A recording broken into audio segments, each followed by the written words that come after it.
Hello everyone. Before we jump into today's story, make sure to like the video and subscribe to the channel. And don't forget to leave a comment telling me where you're watching from and what time it is right now, because that way, YouTube will keep showing you more stories just like this one. Alright, sit back, relax, turn down the lights if you dare. And now, let's begin.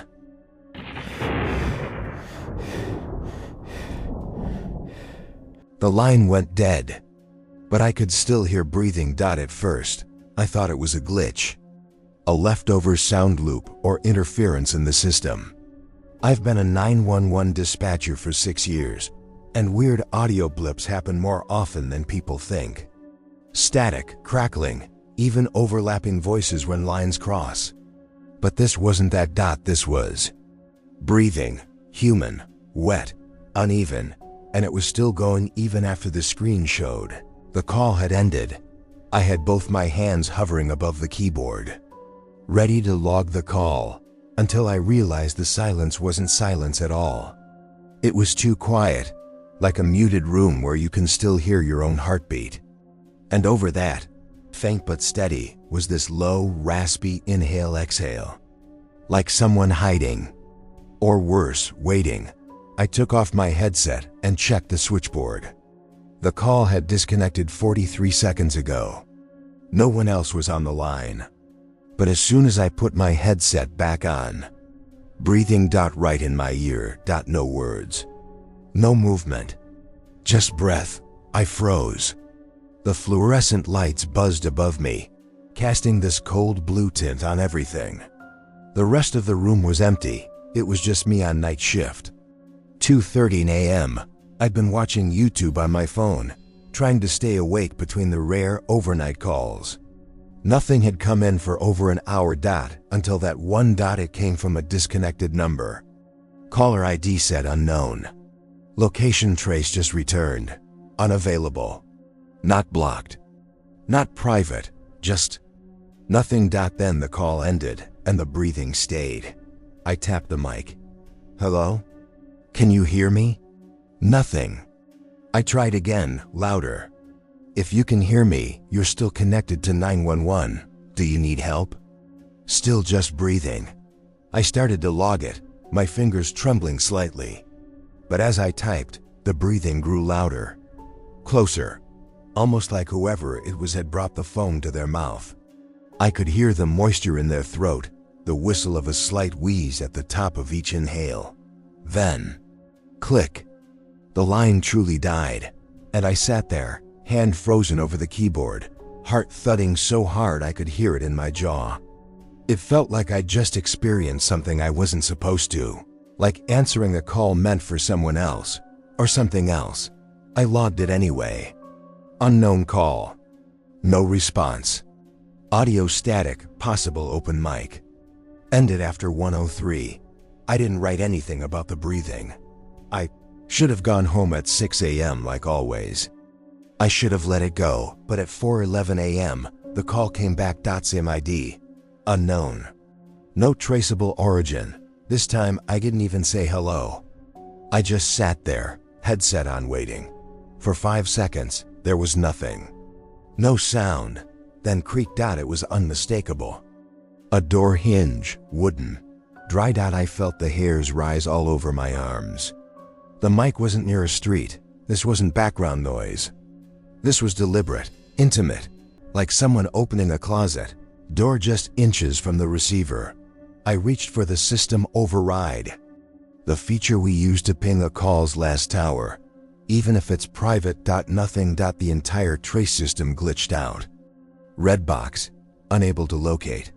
I'd never seen that before. Then the voice came, just 2 words whispered, male, low, gravelly, found you. And the call cut off. Didn't log that one. I sat there shaking, trying to talk myself out of what I'd just heard. Maybe it was a prank. A sick one, but not unheard of. Maybe a kid with a voice modulator. Maybe even a rogue radio transmission bouncing into the system. But the voice, it felt real. It felt aware. Like it knew me. I went home after that shift, kept my blinds shut for 2 days, jumped at every sound outside. No more calls came in. Nothing else strange happened until I pulled into the lot for my next shift and saw the sticky note on my windshield. Let's talk again. I like the sound of your breath. It was written in Sharpie. Slanted, scratchy handwriting. No envelope. Just stuck there like a parking ticket. I turned right around and drove to the station. Told my supervisor everything. Even the breathing. Even the voice. Even the sticky note. She didn't believe me. She checked the call logs, but the second one wasn't there. Only the first one, marked possible open line. The system had no record of a second call that night. I was told to take a few days off. Sleep, you've been working too many doubles. But I knew what I heard. 3 nights later, I was still awake at 2 a.m., couldn't sleep. Couldn't stop checking my phone. I turned up the ringer volume as loud as it would go. I needed to know if it would happen again, and it did, this time. It was my cell. 2:28 a.m. No number. Just incoming call. No ID, no origin. I answered without thinking. And there it was again. Breathing. But now it sounded more animated, like they were excited, smiling. I swear I could hear the soft smacking of their lips between inhales. I whispered, "What do you want?" The breathing stopped, and a new sound came through, slow and soft. Knocking. 3 knocks. Deliberate. Measured. I sat up in bed. Heart hammering, blood like ice. The call was still going. Then the knocking came again. But not on the phone, on my front door. 3 knocks. Identical rhythm. I didn't move. Couldn't breathe. The line stayed open, and the breathing came back. Then a voice. "Same one. I can still hear you." I didn't move. My phone was still to my ear, and that breathing was steady in the receiver. But the knocks, they were real. They came from the front door. My actual front door. 3 of them. Same pace, same weight. Just like what I'd heard in the call. I sat frozen on the edge of the bed, clutching my phone like it was the only thing keeping me alive. The call timer kept running. 0 hours 1 minute and 43 seconds. 0 hours 1 minute and 44 seconds. No voice this time. Just breath. And then, a second knock. From the back door. My heart felt like it dropped into my stomach. My house is small, 1 floor, open layout. You can see both the front and back doors from the kitchen. If I stood up, if I moved at all, they'd know I was home. The call timer. 0 hours 2 minutes and 10 seconds. Still breathing. Then the voice came back. "I like how quiet you get when you're scared." I almost dropped the phone. I ended the call. Slammed the red button. And it kept going. The timer didn't stop. I even tried powering off my phone. Screen went black. But the line stayed in my ear. Breathing, smiling, waiting. Then I heard the door handle jiggle, just a twitch, like someone trying it lightly. Testing it. And that's what snapped me out of the trance. I literally crawled off the bed and grabbed the aluminum bat I kept under it. I hadn't played softball in years, but I'd always kept it for just in case. Apparently this was it. I crawled down the hallway toward the kitchen, trying not to let the wood floor creak. I didn't turn on any lights. Didn't peek out the window. I didn't want them to know where I was. But I could feel them on the other side of the door, or doors, because then the window in the laundry room creaked. The one nobody ever opens, and my phone still dead screen. Still off, played that voice again. "You breathe faster when you're cornered." I couldn't take it anymore. I sprinted out the side door, barefoot, straight into my neighbor's yard. I banged on their front door like a maniac. I didn't care if they thought I was crazy. I just needed someone else to be there. Someone real. They opened the door after what felt like forever, and when I looked back at my house, it was dark, still, quiet, like nothing had ever happened. Police came. Searched the place. Found no signs of forced entry, no fingerprints, no strange footprints. Nothing on the security cam either. Just static from 2:26 a.m. to 2:44 a.m. A dead window of footage. Then it resumed like normal. I didn't go back. I packed a bag and crashed on a friend's couch for a few days. My phone? I tossed it in the garbage at a gas station 20 miles away. I thought it was over. I told myself it had to be. 3 weeks passed. Nothing. I started breathing normally again. Sleeping, even. Then my supervisor called and asked if I'd be willing to pick up an overnight shift, just to help out. I said yes. I shouldn't have. That night, sitting back in the dispatch chair felt surreal. Like being in the belly of something I'd barely escaped. But the shift was quiet. Peaceful even. And I was starting to think maybe it really was all in my head. Until 2:17 a.m., Line 7 lit up. Here's the thing, we only have 6 lines. Line 7 is a joke. A phantom light on the board that shouldn't exist. It doesn't connect to anything. Hasn't for years. But that night, it blinked. Line 7. Incoming. Callie didn't answer.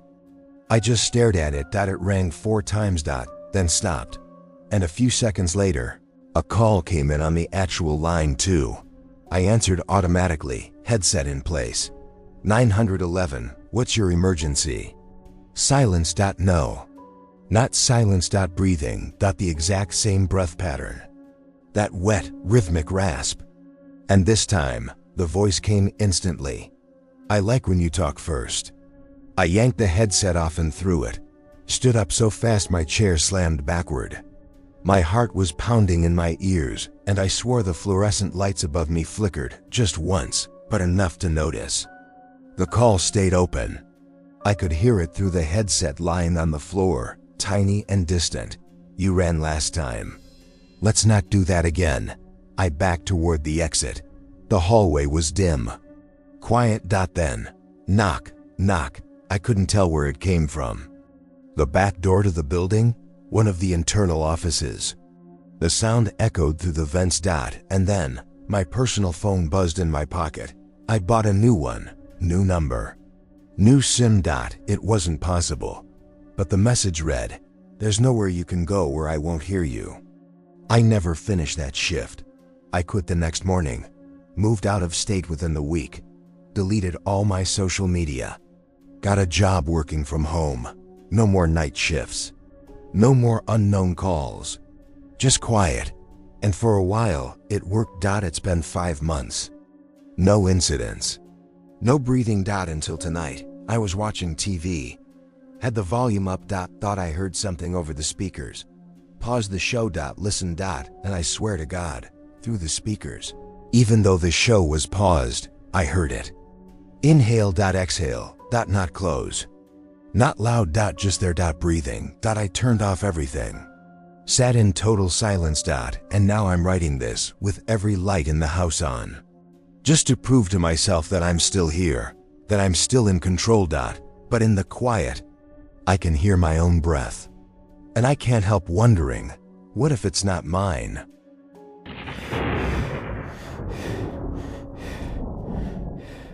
They say you get used to the silence on overnight shifts. I never did. Especially out here. A one-person dispatch center in a barely lit building off Highway 74. With nothing but woods and farmland for miles. My town's small. Most nights, the calls are just noise complaints, drunk drivers, the occasional bar fight. But County Road 12? It's different. Everyone in the department knows it. The road curves along old tobacco fields and dips into a patch of woods that the locals won't go near after dark. There are stories. Missing persons, vehicles abandoned with the doors wide open. One kid found walking barefoot down the double yellow line at 3 a.m. Staring straight ahead like he was in a trance. They found his shoes 6 miles away. I didn't believe most of it. Until the calls started coming in. And they all sounded the same. It was a Tuesday night. I remember because it was dead quiet, not a single call until 1:43 a.m. The phone rang with that specific tone we use for 911, A sharp, fast triple dash beep. I answered. 911, what's your emergency? At first, all I heard was static. A high-pitched hiss, like an old radio trying to tune into a station that doesn't exist anymore.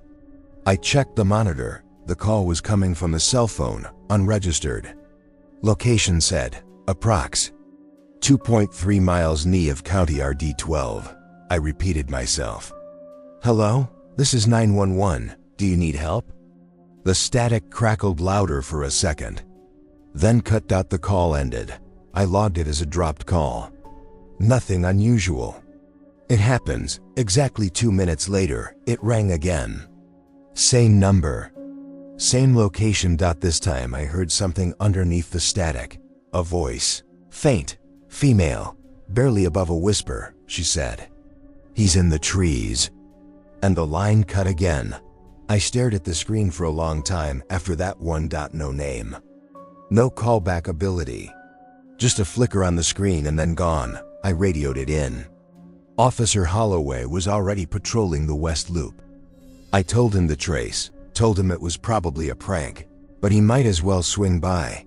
15 minutes later, Holloway radioed back in. County 1 to dispatch. No vehicles. No pedestrians. Roads empty. He paused, but I'm getting interference on the radio. You hearing that? I sat up straight. Hearing what? There was silence on the line. Then a faint whine came through. Metallic. Warped. Holloway's voice. Broke back in. ... Never mind. Could be the trees. But the way he said it. Like he was trying to convince himself. A few hours passed. I shook it off. Until the call came in again. 3:12 a.m. Same number.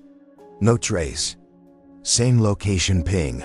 I answered and immediately turned up the volume. Static again, but buried underneath it this time. A different voice. Lower, male, slow and deliberate. And the only thing he said was, I see you.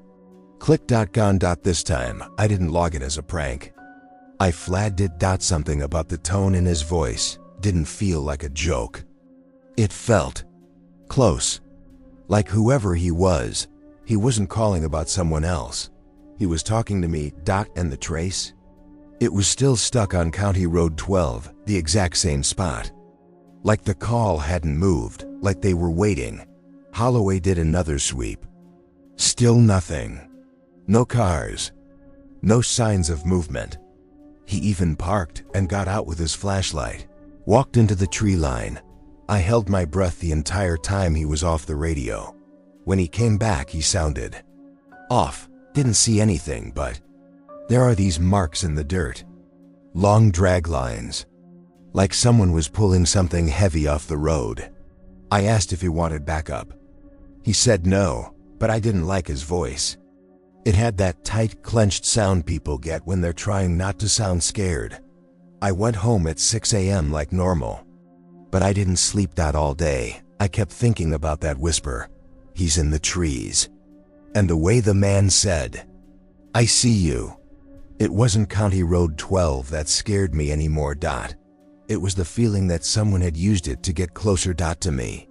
Part 2. I didn't want to go back in after that shift.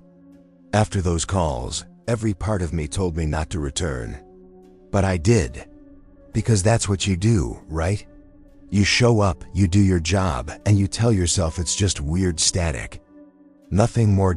It was Wednesday night. 1 day later. Same chair. Same monitor. Same silence stretching out past the windows into the endless dark. Told myself I wouldn't obsess over it. But I kept checking the board. Every 10 minutes. I'd glance over to see if that number had popped back up. For 2 hours, nothing.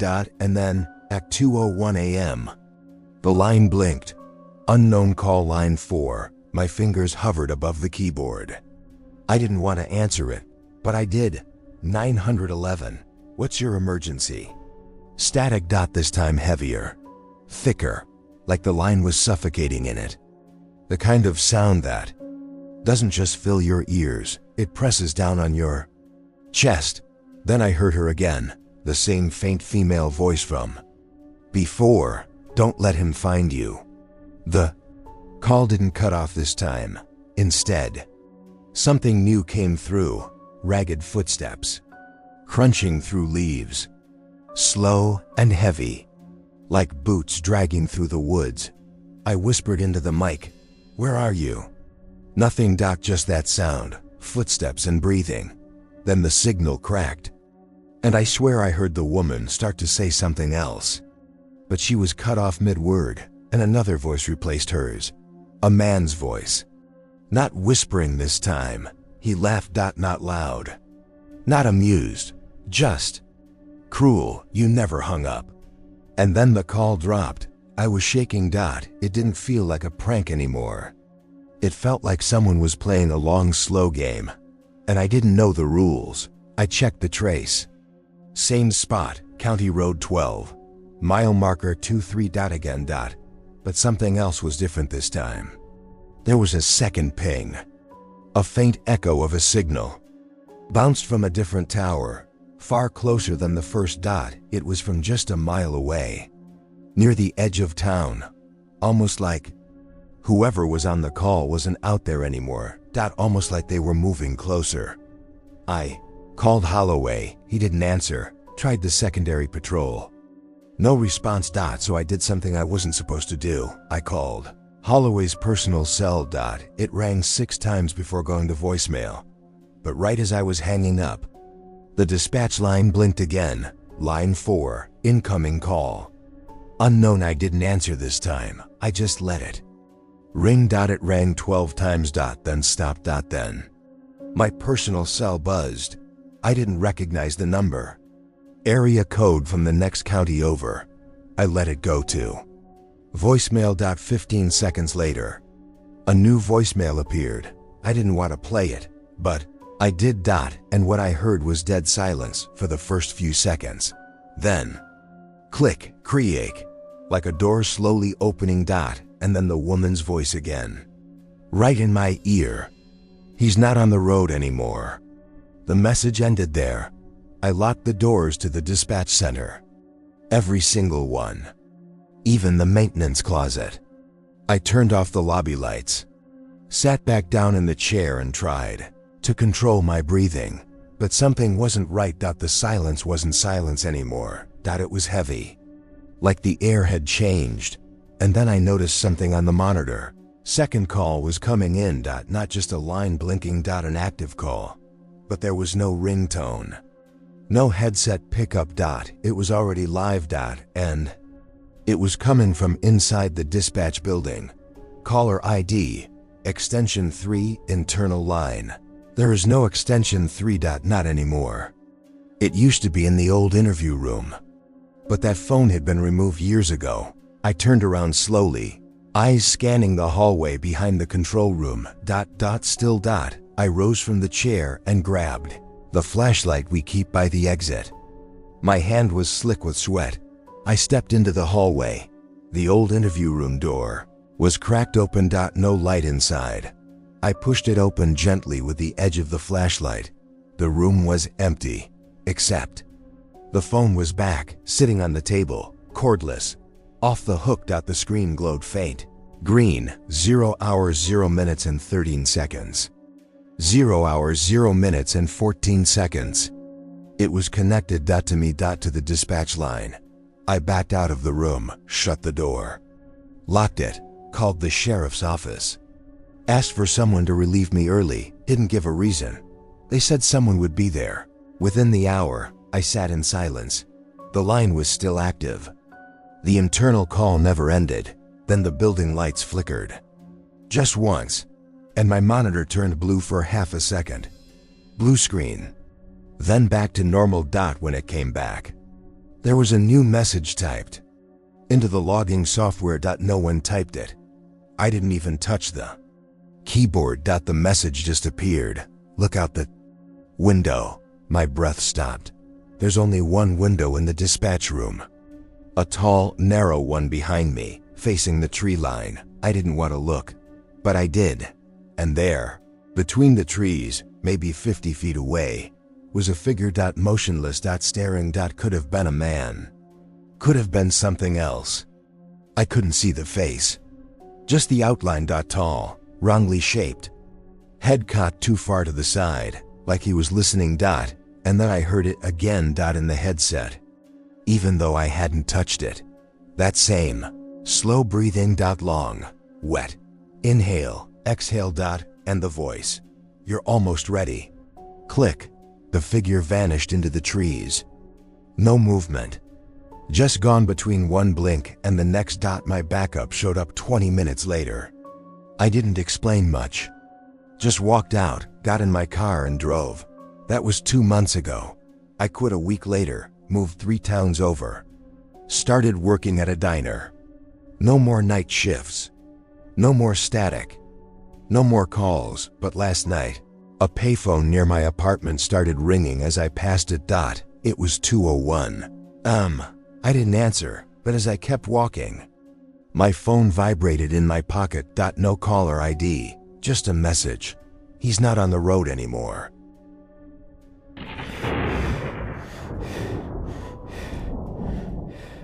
The first scream came in at 2:39 a.m. I thought it was an animal. A mountain lion, maybe. They let out this high-pitched, human-like wail when they're in heat or pissed off. But the moment it hit my headset, something felt wrong. This scream wasn't distant. It was close, raw. And it didn't sound wild, it sounded human. Like someone being torn in half. I froze, hand hovering over the keyboard. No words, no background noise. Just the scream, long and guttural, like it came from someone whose voice had already been ripped raw. Then, the line went dead. Caller ID. Unknown. Location trace. Lake Marrow. South Bank. Near the dock. Now Lake Marrow's not the kind of place people hang around after dark. No lights, no cell service. Locals say the water pulls things down deeper than it should and keeps them. I always laughed at that part. Until that night. I radioed Deputy Carr to check it out.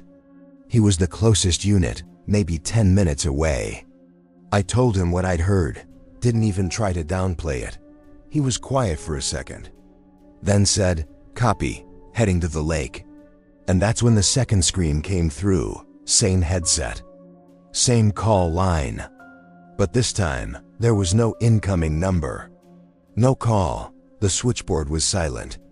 Nothing blinking. No lights, but in my ear, clear as day, that same woman screaming. Not in pain now, but in desperation. Like she was being held under and just broke the surface, then gurgling, wet, like her lungs were filling up while she begged for air. Then silence. I ripped the headset off. The room was dead quiet. No wind outside, no traffic, nothing. Just the soft electric hum of the monitors. I called Carr again. "You almost there?" He sounded tense. "Just pulling up now. Lots empty. No vehicles." He left the mic open as he got out of the cruiser. I could hear his boots crunching gravel. Water lapping gently in the distance. Then he said, "Dispatch. Did you say the screams came from the dock?" I paused. "Yeah." He hesitated. "There's a dress." "What?" "There's a white dress hanging off the side of the dock. Like someone dropped it and it caught on the wood." He didn't sound okay. And Carr never gets rattled. He's been a cop here for 18 years. He kept the mic level as he walked closer. Then I heard him mutter, "Jesus Christ." I asked what he saw. He didn't answer. Just the sound of water, wind. Then, faintly, splashing. Then the radio went dead. I tried calling him back. Again. Nothing. 15 minutes passed before he finally came back on the line. His voice was shaking. Like he'd been running or crying, maybe both. Nothing there. Dock's empty.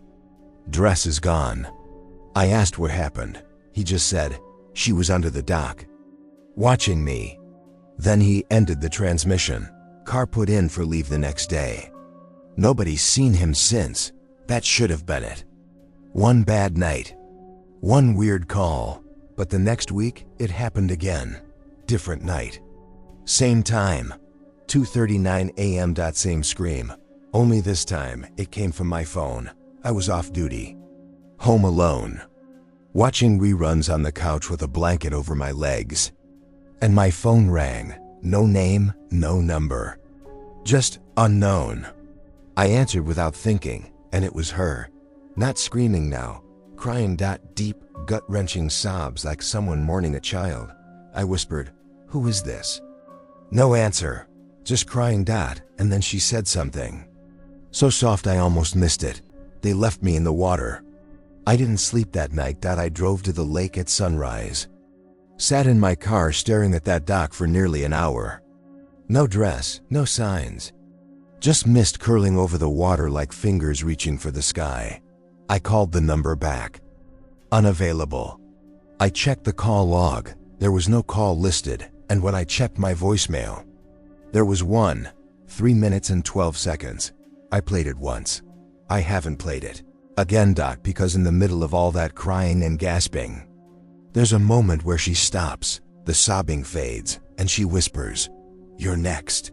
Part 2. I should have deleted the voicemail. Instead, I kept it.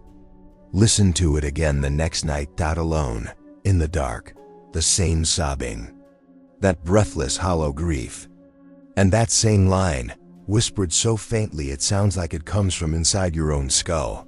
"You're next." That was 2 weeks ago.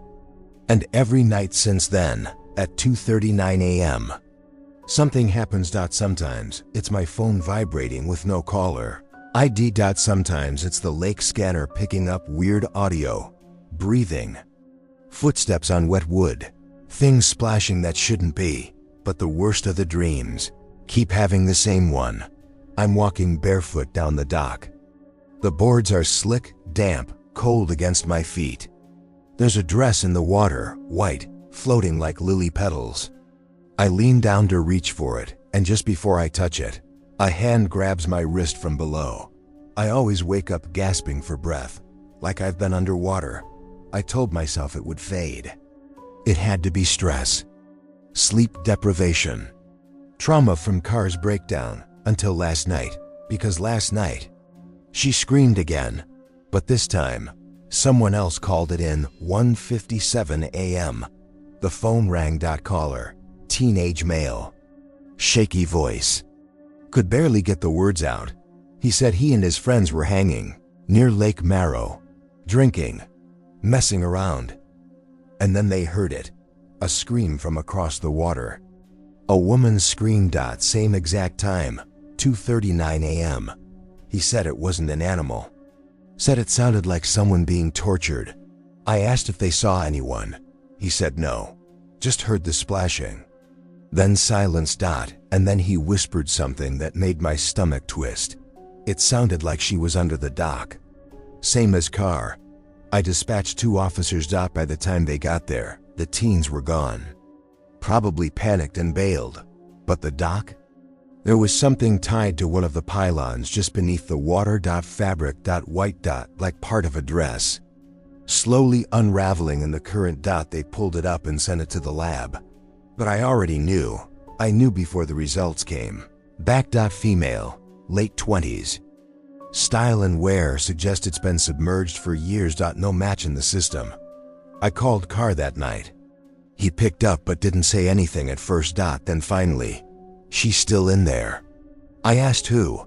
He said, "I think she was a 911 caller. Years ago. Before either of us worked here." I didn't understand. But then he told me something that hasn't left me since. There used to be this dispatch operator, Valerie. Worked nights. Took a call from a woman screaming about someone chasing her at Lake Marrow. No officers responded fast enough. Signal dropped. Caller was never found. They said it was a prank. Valerie quit a week later. I asked why I'd never heard about it. He said, "Because they scrubbed it. No record, no call log. They didn't want a missing person case with no suspect." I didn't know what to believe, but I started digging old logs, off-the-record interviews, scouring forums from the early internet that cataloged unsolved disappearances. and I found her. Amelia Rowe. Vanished. July 17th, 2005. Last seen heading to Lake Merrill alone after a fight with her boyfriend. Supposedly made a call to 911, never officially logged. She was 27, and in the only photo I could find of her, she's wearing a white dress. Last night, I did something reckless. I went to the lake. Alone. Parked by the edge, left the engine running. Brought a flashlight and my old radio scanner, tuned to our emergency band. It was dead quiet. Not even crickets. At 2:38. The wind picked up. And at 2:39. The scanner crackled, soft static. Then a woman's voice, crying, not screaming this time. Not begging, just crying. And then, "You're listening now." It wasn't a threat. It sounded like relief. Then the wind shifted and my flashlight flickered. And on the water, just for a second, I saw her, standing at the end of the dock. Long hair, head tilted down, dress soaked, hands at her sides. Still. Waiting. I blinked and she was gone. When I got home, there was a voicemail. No number. No call on record. Just her voice, soft, clear, calm. "Tell them I'm still here." So I'm telling you. Now, there's a woman in Lake Merrill. She screamed for help in 2005. No one came. She screams every year. Same night, same time. Still no one comes, except now. She's not screaming for herself, she's screaming for us, because I don't think she wants to be alone down there anymore. And if you ever go near that lake at 2:39 a.m., if you hear her cry for help, don't answer, because she doesn't want saving. She wants someone to take her place.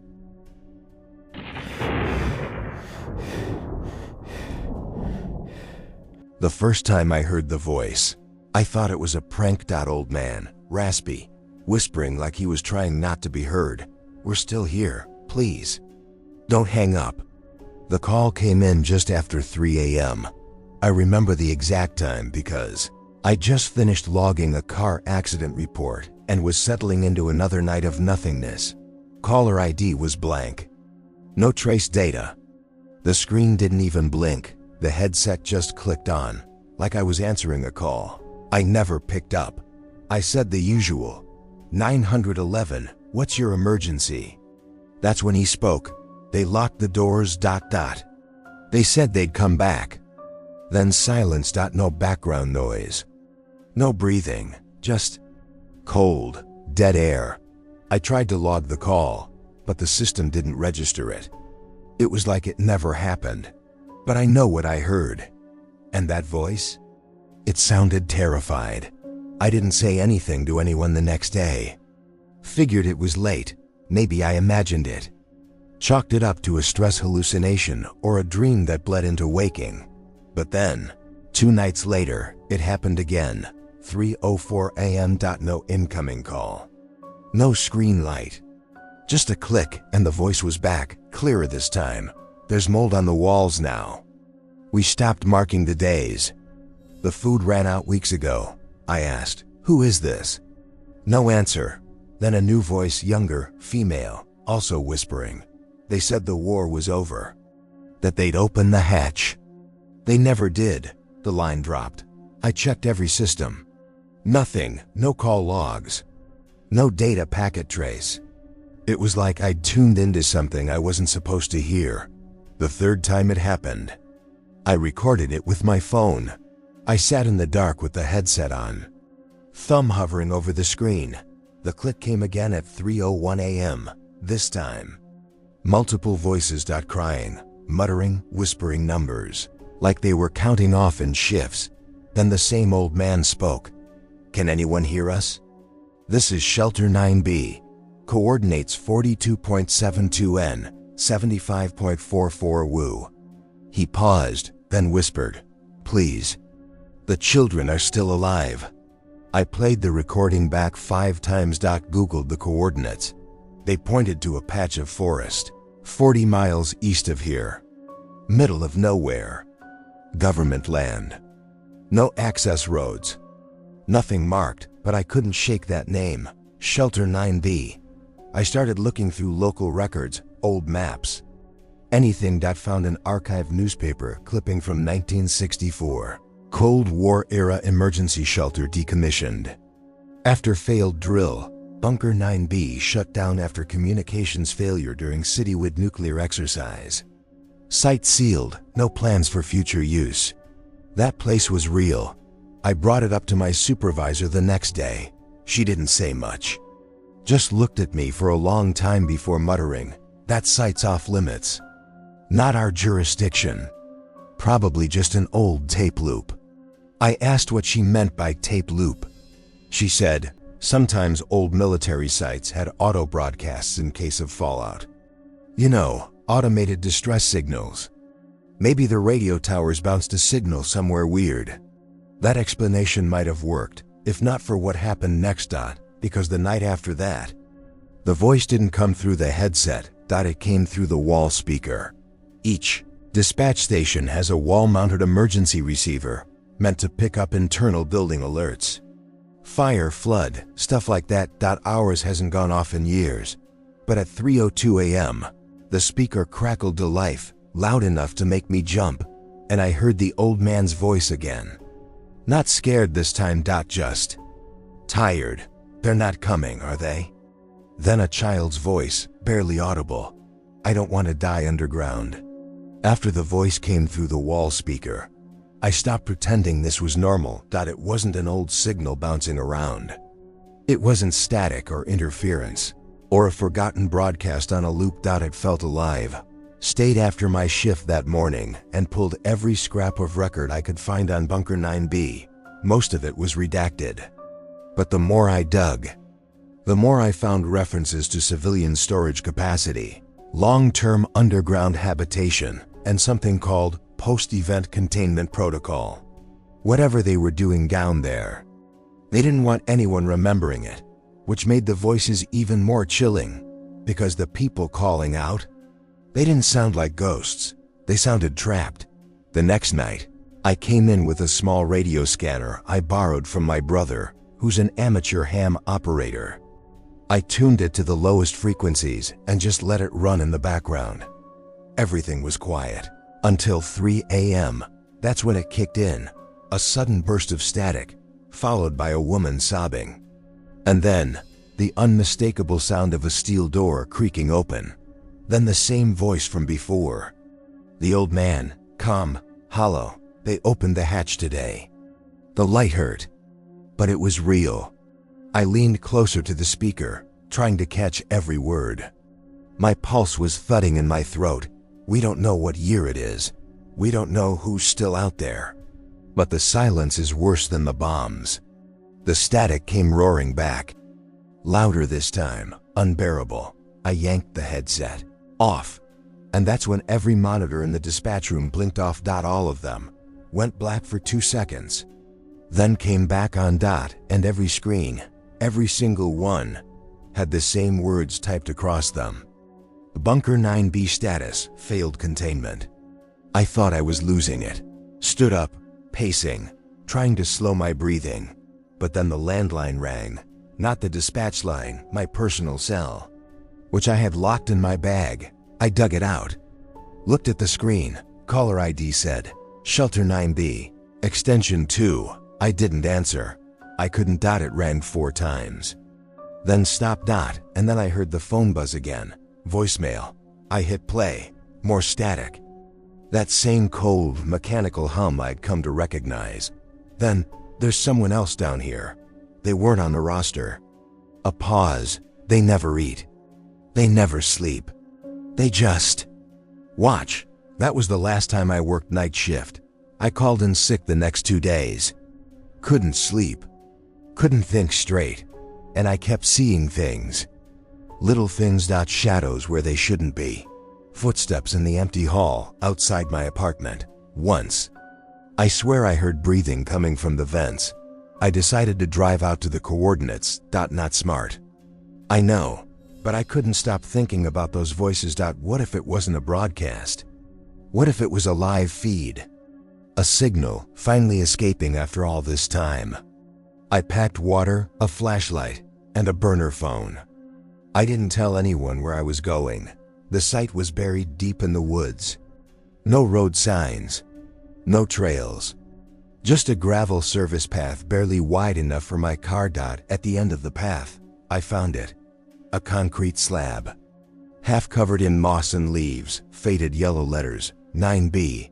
There was a rusted out keypad and a giant steel hatch sunk into the ground.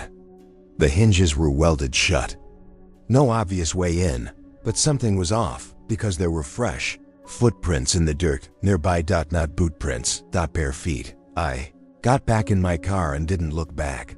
I drove until I hit cell service again. Threw the burner phone out the window and didn't stop until I was 3 towns away. I transferred to a different department the next week. Day shifts only. It's been 5 months. I don't talk about the calls anymore. Don't check the time at night. Don't listen to static. I thought maybe it was over. Until tonight. I got home late. Locked the door. Tossed my keys in the bowl like always. And when I walked into the kitchen, my radio scanner was on. I haven't used it since that last night. The screen was lit. Frozen on one message, containment failed. And I swear I could hear it again, under the hum of the fridge. Under the buzz of the light. A voice whispering from inside the walls. Don't leave us up here alone.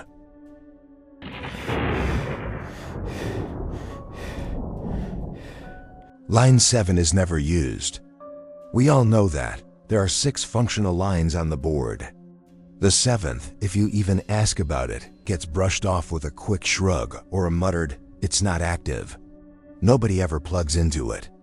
The switchboard doesn't even assign it a number anymore. But every now and then, the light blinks.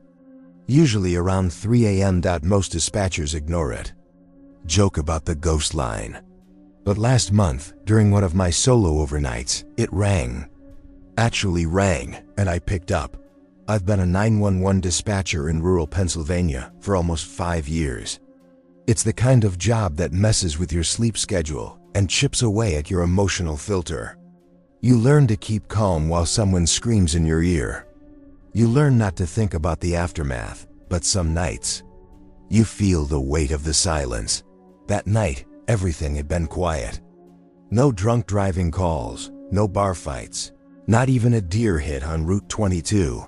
The only sound in the room was the soft hum of the cafe and the occasional tick of the wall clock.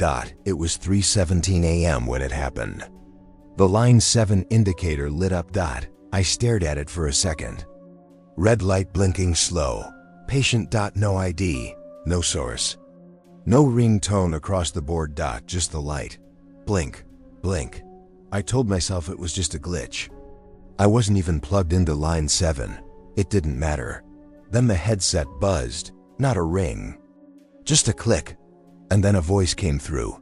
"He's in the house." It was a woman, whispering. Her voice was tight, like she was crouched somewhere, trying not to be heard.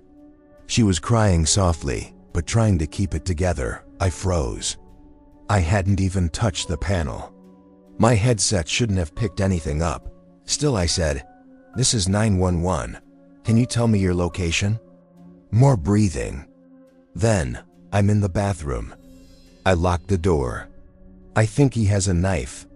I grabbed the trace tool. No signal. "Ma'am, what's your address?" Silence. "Can you tell me your name?" And then she said something that made my whole body go cold. "You already know my name." Click. The line went dead. No record on the board. No audio log. The call just disappeared. I didn't log it. I sat in the chair for the next 45 minutes staring at line 7, waiting for it to blink again. But it didn't. When the day dispatcher came in at 6 a.m., I packed up, went home, and didn't sleep a minute. I just laid in bed, thinking about her voice. I didn't recognize it. Not really. But the way she said that, "You already know my name," it stuck in my head like a splinter under skin. 2 nights later, it happened again. Same time. 3:17 a.m. Line 7 lit up. This time, I answered it on purpose. 911. What's your emergency? The voice came immediately. He's back. Same woman. Same tone. I said, ma'am, we need to know where you are. Is it the same person who was in your home before? She hesitated. Yes, but I'm not in my home anymore. That stopped me cold. I asked where she was. Hollow Pine Road. The farmhouse upstairs. And then it clicked. That address wasn't random. Hollow Pine Road. That farmhouse. It was the site of one of the worst response failures in our county's history. Years ago, before I worked here, a woman named Elise Callahan called 911 from a landline in her farmhouse. Her ex-boyfriend was breaking in. He'd violated a protection order, showed up drunk and angry. The dispatcher on duty logged the address incorrectly, transposed the house number. Officers were sent a mile down the road. By the time they corrected the error and arrived, Elise was already dead. I said her name out loud. Is this Elise? The voice on the other end didn't answer at first. Then, he's in the room. Then the sound of a door creaking. Then dash. Nothing. No scream. Just the line going completely dead. Again. No record. Nothing on the system. No log to show a call was made or answered. I filed an unofficial report. Not the kind that goes in the database, just a note to myself. Time, quote, duration. I didn't tell anyone. But a few days later, someone else brought it up. Jared, one of our tech guys, was reviewing error logs from the dispatch system. We were getting minor glitches, lines blinking on their own, timestamps going out of sync. He stopped by my desk and said, hey, weird question. Why is line 7 showing 23 seconds of activity on the 12th? No call logs, no audio, just active. I played dumb. Said maybe it was a stuck relay or surge. He nodded. Maybe. Still. Spooky. That line's been dead since. He cut himself off. I waited. He glanced around, lowered his voice. You know Elise's call came through that line, right? That's why they shut it off. I nodded slowly. I didn't say what I wanted to. It never actually shut off. I should have stopped answering. But on the third week, something new happened. This time, it wasn't Elise, or I don't think it was. The call came at the same time, 3:17 a.m. But the voice was different. Not scared. Not crying. Just calm, male, deep. Do you believe in consequences? That's what he said. I froze. Who is this? The man didn't answer. Just kept breathing. Then, how many calls have you missed? I sat there, heartbeat pulsing in my throat. He said, she waited for help. She bled out waiting. But you still sleep at night. I whispered, I wasn't here. That wasn't me. His voice went sharp. You are now. Click. Dead air. I didn't go home after that shift. I just drove around until the sun came up. Windows down. Trying to remind myself I was real. That none of this could happen. That phone lines don't remember. That guilt doesn't transmit. A week later, a padded envelope arrived at the station. No return address. Handwritten, to dispatch. Inside was a USB drive, one file. Line 7 _ recovered .wav. I played it on a secure terminal in the back office. At first, it was static. Then, whispering. A woman's voice. I was on hold for 3 minutes. I could hear him coming up the stairs. Why didn't you pick up? Then a distorted tone, like an alarm, and a single word. Repeated over and over. Answer. Answer. Then silence. Then the sound of a door slowly creaking open. Then her voice again. He's behind you. After I listened to the audio file, I deleted it. Then I emptied the recycle bin. Then I unplugged the terminal and sat in the dark break room for an hour, just breathing. The line. He's behind you. It didn't sound like a threat. It sounded like a memory. Like something already happened, and I hadn't realized it yet. That night, I asked the cleaning crew if they'd ever heard line 7 ring. One guy, Marvin, looked up from his mop and said, "Oh, that line?" He scratched his neck. "Sometimes I hear a voice coming from that station. Thought y'all left a radio on or something." I asked what kind of voice. He just said, "Crying, woman, always around 3 in the morning." I wasn't sleeping much by then.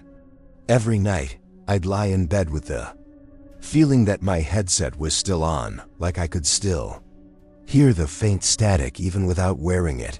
The guilt started to sink in deeper than it ever had. I kept thinking about how many times I'd brushed off dropped calls or open lines. The calls we all treat like background noise, the ones where no one speaks, or someone dials and hangs up. What if some of those were real? What if someone was calling from a place like Elisa's farmhouse, but no one believed them because they weren't screaming loud enough? The next time line 7 rang, I didn't hesitate. I answered immediately. The voice came in mid-sentence. Couldn't scream anymore. My throat gave out. It was Elise. I knew it in my bones. I whispered, "I'm here. I'm listening now." She paused, then said, "Why now?" The line stayed open. Longer than usual. Nearly 7 minutes. She didn't talk the whole time. Just the occasional whisper. At one point she said, "It's not just me anymore." And then, "He waits in the wires." I thought I died, but I think I'm still on hold. I asked what that meant. She replied, "It loops. Over and over. The same 3 minutes. Until someone picks up." That broke something in me. If she was real, and I don't mean alive, not exactly, but if she was somehow still there, in the system, in that call, then maybe she wasn't the only one. I started pulling archived call logs from the last 15 years, the ones marked untraceable, dropped, or open line, no response. There were hundreds. Too many. And almost every single one came in between 3:15 and 3:20 a.m., not just in our county. Across the state, I found cases in New Jersey, in Ohio, in West Virginia, all tied to dispatch centers with decommissioned lines. Some of the quotes were identical. "He's inside. I'm in the bathroom. Please don't hang up." They said help was coming.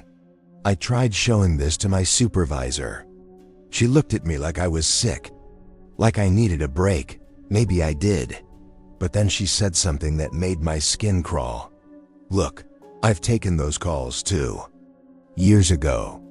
The voice. The static. The same words. Everyone hears them at some point. You learn to ignore it," I said. "But what if they're real?" She stared at me for a long time, then walked away without another word. Last week, I came in for a shift and found someone had removed the line 7 port. Gone. Ripped out of the switchboard, like it had never been there. I asked. They said no request was made. No one admitted to touching it, but the wall still had a fresh smear of black along where the port had been. Like someone had burned it out. I haven't had a line 7 call since then, but now the regular lines ring. At the same time. 3:17 a.m., different numbers. Different voices, but they all say some version of, "I called before. You didn't answer." Sometimes they repeat the same phrase in a loop. One night, the same woman whispered, "Is anyone there?" Over and over and over for 13 minutes straight. Then the dream started. I'm at the dispatch desk. But the phone lines stretch on forever, hundreds of them. All blinking. All ringing. I pick one up. Too late. I pick another. "Why didn't you come?" And another. "He's behind you." I wake up drenched in sweat. Sometimes, the beeping of my alarm clock sounds exactly like the call tone.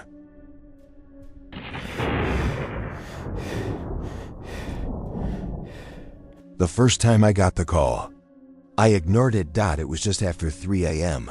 I was on my 5th shift in a row at the dispatch center, barely awake, sipping cold gas station coffee and listening to the hum of the fluorescent lights overhead. The board was dead. Not a single call had come in for nearly an hour. I was considering putting on music when line 3 lit up. No ringtone. No ID, just this. Caller ID, unknown. Location, null. That's not normal. Even prank calls register something. A cell tower, a signal bounce, a blocked number. But this was just void. Like someone called me from nowhere. I didn't answer. Just stared at the blinking light. Then the light stopped. 10 minutes later, it rang again. Same thing, unknown, location, null. This time, curiosity won.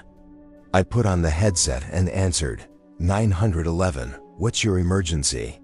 Silence. No static. No background noise. Just the quietest breath I've ever heard. Not even full breathing, more like the soft pressure of someone exhaling near a mic. Then a voice. Female. Flat.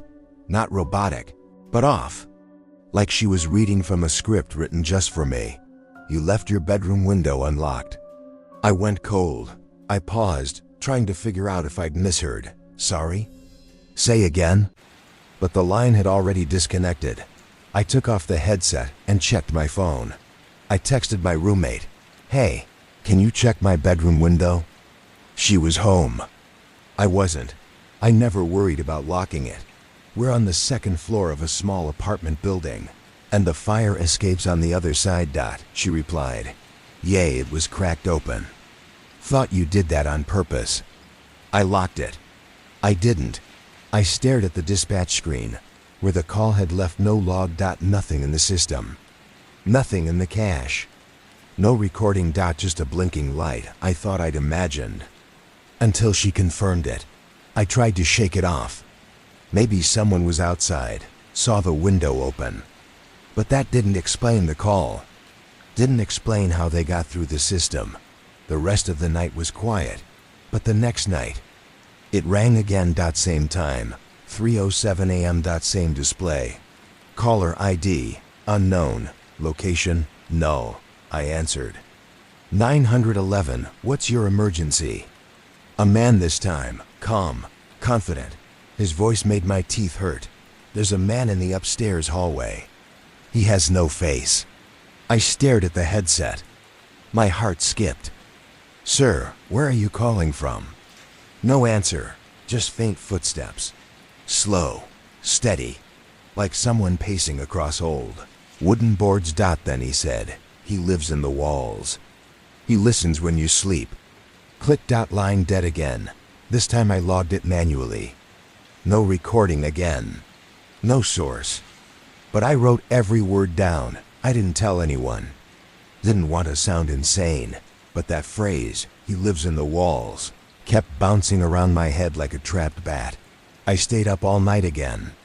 Went home, slept with every light on. No nightmares. Just a deep, dreamless black. When I woke up, I had a missed call from a blocked number. No voicemail. No text. Then another came through as I held the phone. Same thing. No ID. I didn't answer. That night I went into work with every intention of ignoring line 3. But at 3:06, it lit up again. No hesitation this time.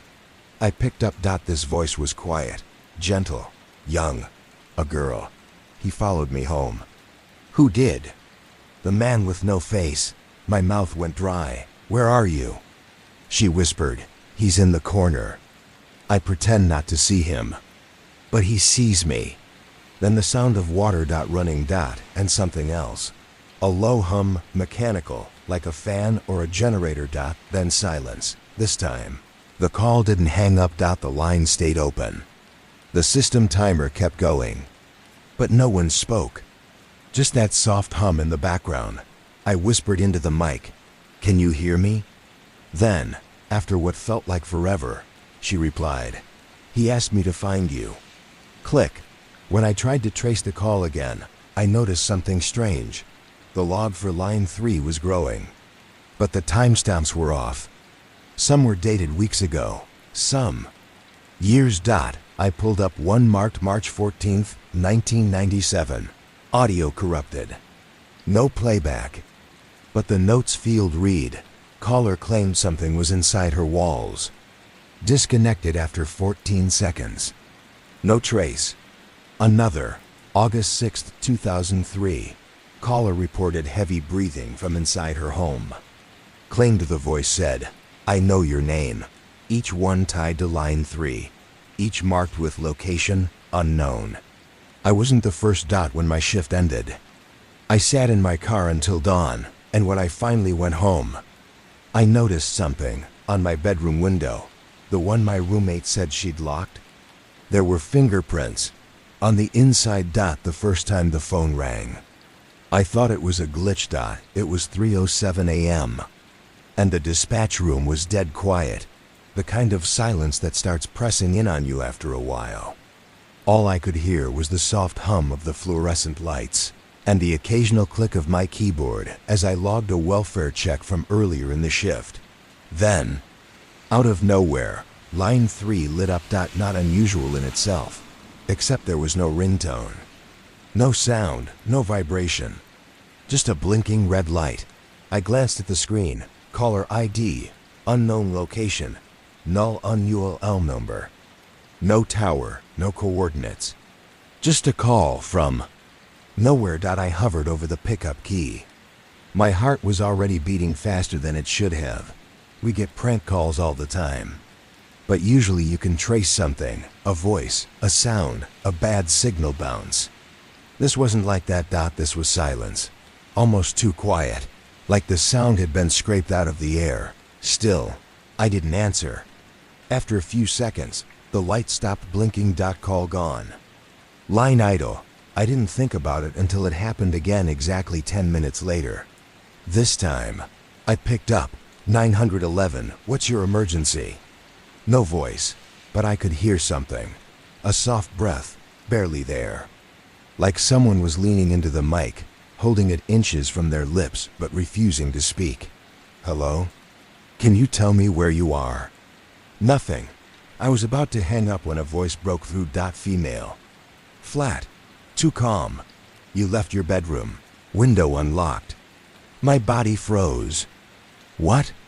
But the line had already gone dead. I pulled the headset off like it had burned me. The room felt colder. I wasn't home. I hadn't been since 6 p.m. I lived on the second floor of a small walk-up. My window opened onto an alley. No fire escape. Just a sheer wall below. I texted my roommate. "Hey, is my bedroom window open?" She answered a minute later. "Yeah, it was cracked." I locked it. Thought you left it that way? I hadn't. My hands started to sweat. I stared at the line log, but there was nothing there. No incoming call. No timestamp. No audio file. As far as the system was concerned, the call never happened. I didn't say anything the next day. I told myself it was someone watching the building. Maybe a creep who saw the window open and decided to scare me. But that didn't explain the call. Didn't explain the NULL location.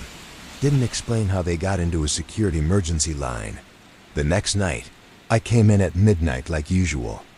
The air in the room felt heavier, like the walls were leaning in. I kept glancing at line 3. Nothing. 1 a.m. Nothing. 2:30 MA. Still nothing. At 3:07 a.m. on the dot. The light blinked. Same ID. Same void trace. I answered. 911. What's your emergency? This time, a man answered. His voice was low and smooth, like someone narrating a documentary about death. There's a man in the upstairs hallway. He has no face. I leaned forward. Sir, are you in danger? He paused. I could hear creaking, like old floorboards. He listens when you sleep. Then the call dropped. Still no call record. Still no audio file. I searched the system manually, opened the raw logs, cross-checked every port and line. Line 3 had 0 activity, like it had been bypassed. Which shouldn't be possible. Not on our network. I didn't sleep that day. Couldn't. I kept hearing that voice. He listens when you sleep. Was it a metaphor? A threat? Or was someone trying to tell me something real? The third call came 2 nights later. I'd started bringing my own recorder, and patching the headset audio just in case. 3:07 a.m. Line 3 lit up. I answered fast. A soft girl's voice this time. He followed me home. I asked her name. She didn't answer. Where are you? I don't know. Everything looks wrong. I started tracing, still nothing. System wouldn't even ping. Then she whispered, "He's in the corner." I pretend not to see him. I asked who he was, the man with no face. And that's when I heard the background noise, water dripping like a leak in an old building. And something else, a humming sound, deep, mechanical, almost like a generator or a vent fan, but off. Like it was being filtered through water. She started to cry, soft, breathy sobs. Then the voice changed, not hers anymore. A man, same calm, deep tone as before. "I told you. You should have answered the first time." The line cut. This time, the recorder captured it. I played it back. Over and over. The audio didn't glitch. It was crystal clear. But the metadata said it was recorded March 14th, 1997. I double-checked. My device. Nope, it was set to the correct date. But the file claimed it was 28 years old. I started digging through the call system's backlog. I filtered for lines with unknown IDs and no locations. There were dozens. Going back years, and they all came in on line 3. Always between 3:05 and 3:15 a.m. Always during overnight shifts. One entry from 2003 described a woman whispering, "He's inside the walls. I can hear him breathing." Another from 2010. Caller reports no face. Just static where the face should be. Another from 1998. Barely legible. They said he lives in houses that forget people lived in them. It's not just me that night. I went home and locked every window. Bolted the door. Pulled the blinds. Slept with the lights on. Still, I woke up at 3:07 a.m. No sound. But my phone screen was on. A missed call, no caller ID. No voicemail. No text. No trace. When I walked into work the next night, someone had left a sticky note on my desk. Not typed. Not labeled. Just written in red Sharpie, careful block letters. "They don't call to be saved." I left the note on my desk for over an hour before I touched it. "They don't call to be saved." I kept staring at those words like they were a riddle. Like if I stared long enough, something would click and make the whole thing make sense. But the longer I looked, the more it felt like a warning, and I hadn't told anyone about the calls. Not my coworkers. Not my supervisor. No one had access to that information but me. So how the hell did someone leave me a message about it? I took the note and shoved it deep into the back of my locker. I didn't want to throw it out. That felt like disrespect. Like erasing something that wanted to be seen. That night, I didn't wait for the call. I started recording the moment I clocked in. I had 3 recorders running, my phone, a second mic patched into the dispatch headset, and one hidden in the console in case whatever was coming tried to wipe itself again. At exactly 3:07 a.m. Line 3 lit up. I let it ring once before I answered. 911. "What's your emergency?" A whisper, immediately. "The same girl from before. He knows you're listening."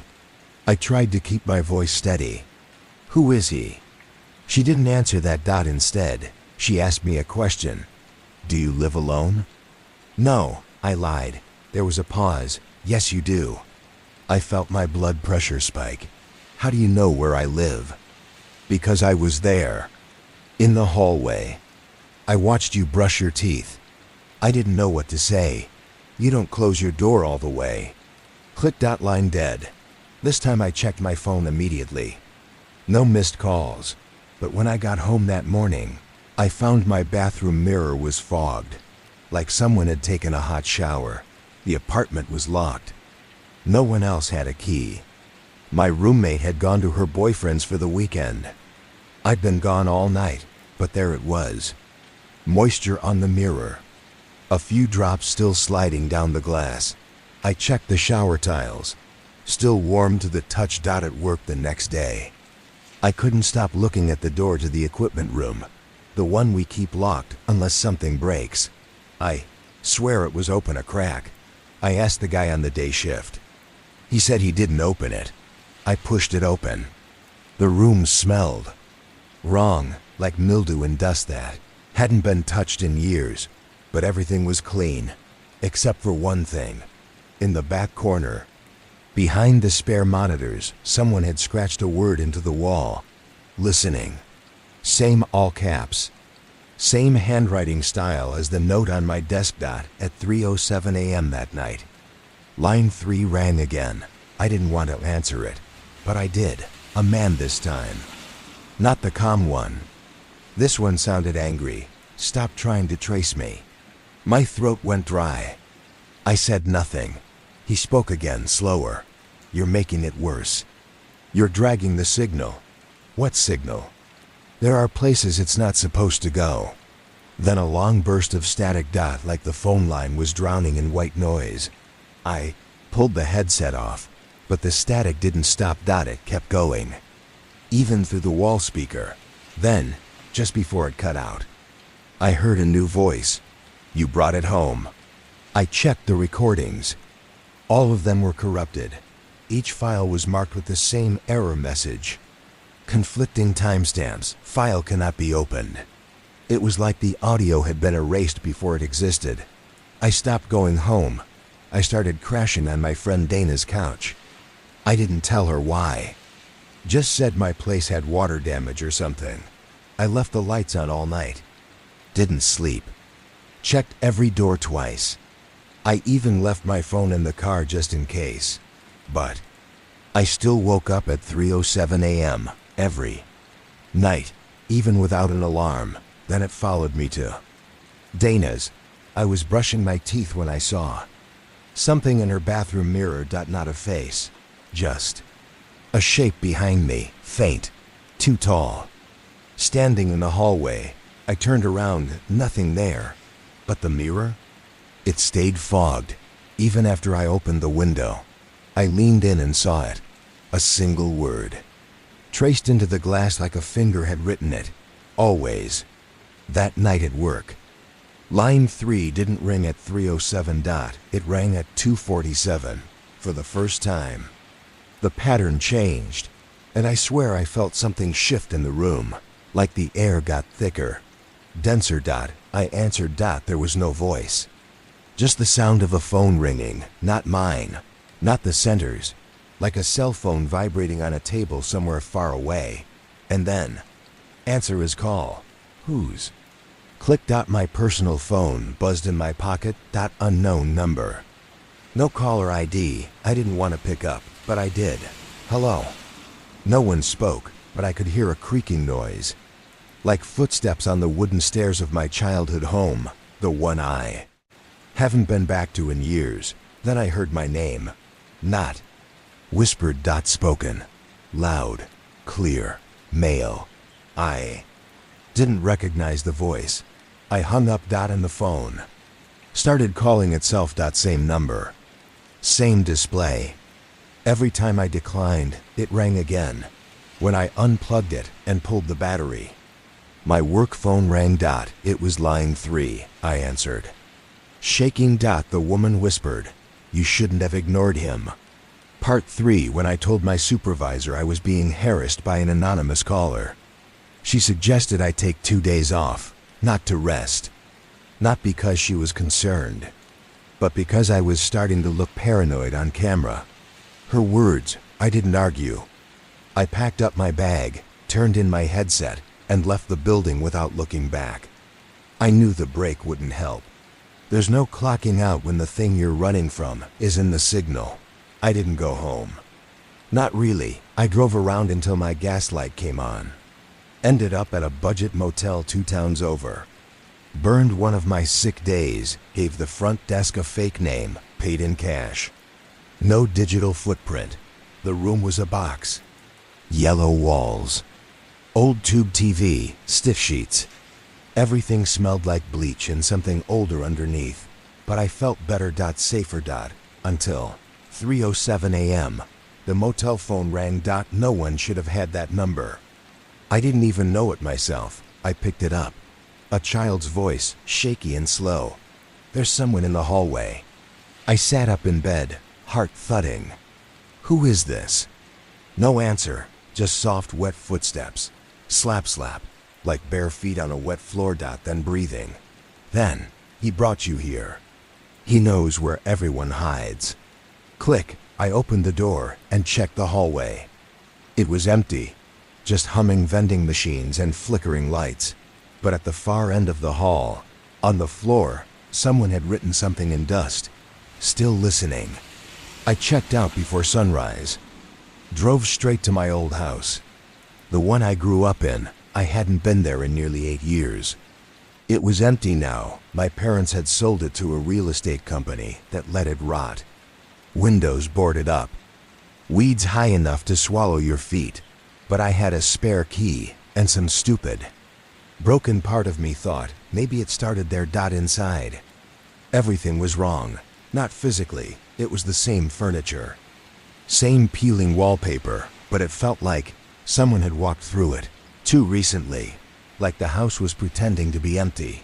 The second floor was the worst. My old bedroom door was cracked open. Still painted pale blue. Still had the glow-in-the-dark stars on the ceiling. And on the desk was a landline. Phone. Old, beige, coiled cord. I didn't put it there. No one should have. It wasn't even plugged in, but it rang. Anyway. I picked up. "Why did you leave me here?" It was my voice. Not similar. My voice. Saying those words back to me. Then.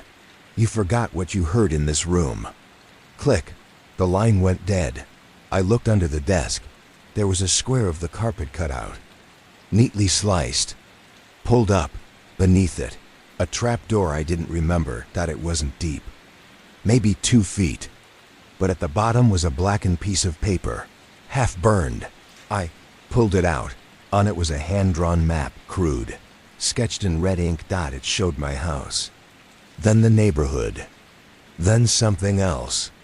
A circle marked, nowhere, with an arrow pointing back to me. That night, I didn't sleep, didn't go to work. I sat in my car, parked in the lot of a strip mall 3 towns over, drinking cold coffee and trying to convince myself I wasn't losing my mind. I pulled out my phone, checked my call history again. Everything looked normal. Then I hit redial on the last unknown number. It didn't ring, but it answered, and I heard my voice. Again. Sobbing. Double quotes. "Please don't hang up. I don't want to go back there." Then another voice layered over it, the calm man from before. "You've been on the line too long. You're becoming part of the loop." Click. That phrase haunted me. The loop. Like this wasn't a haunting, but a system, a closed circuit call.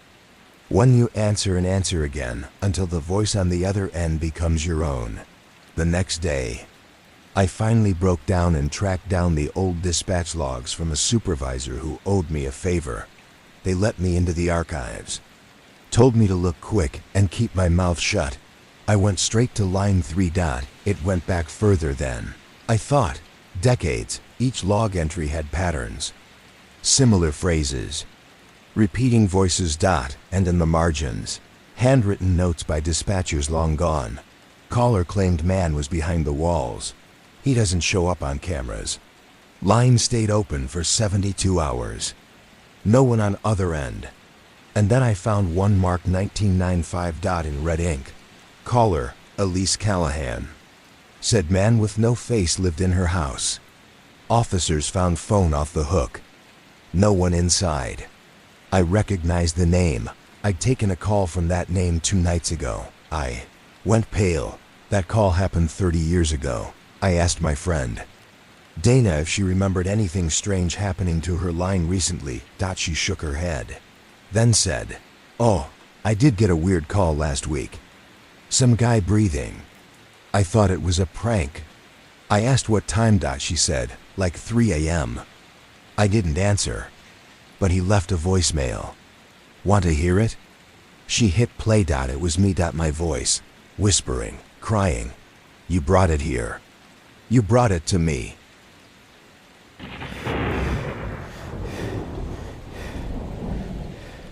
I signed up to volunteer at the dispatch center because I thought it would make me feel useful.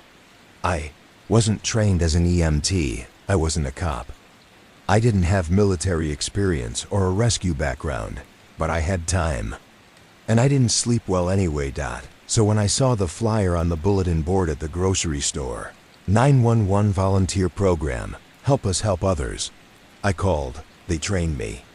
Not for everything, just enough to handle overnight calls in the county's older, smaller dispatch building. Nothing major ever happens on overnights. They said just drunks calling in fake reports. The occasional false alarm from a medical alert bracelet. A handful of animal complaints. It would be quiet. They promised perfect for a new volunteer. My first solo shift started at 10 p.m. On a Friday. The guy I was shadowing, Rick, showed me how to log incoming calls, how to prioritize serious ones, how to bounce low priority stuff to the sheriff's office after hours. He was casual, friendly.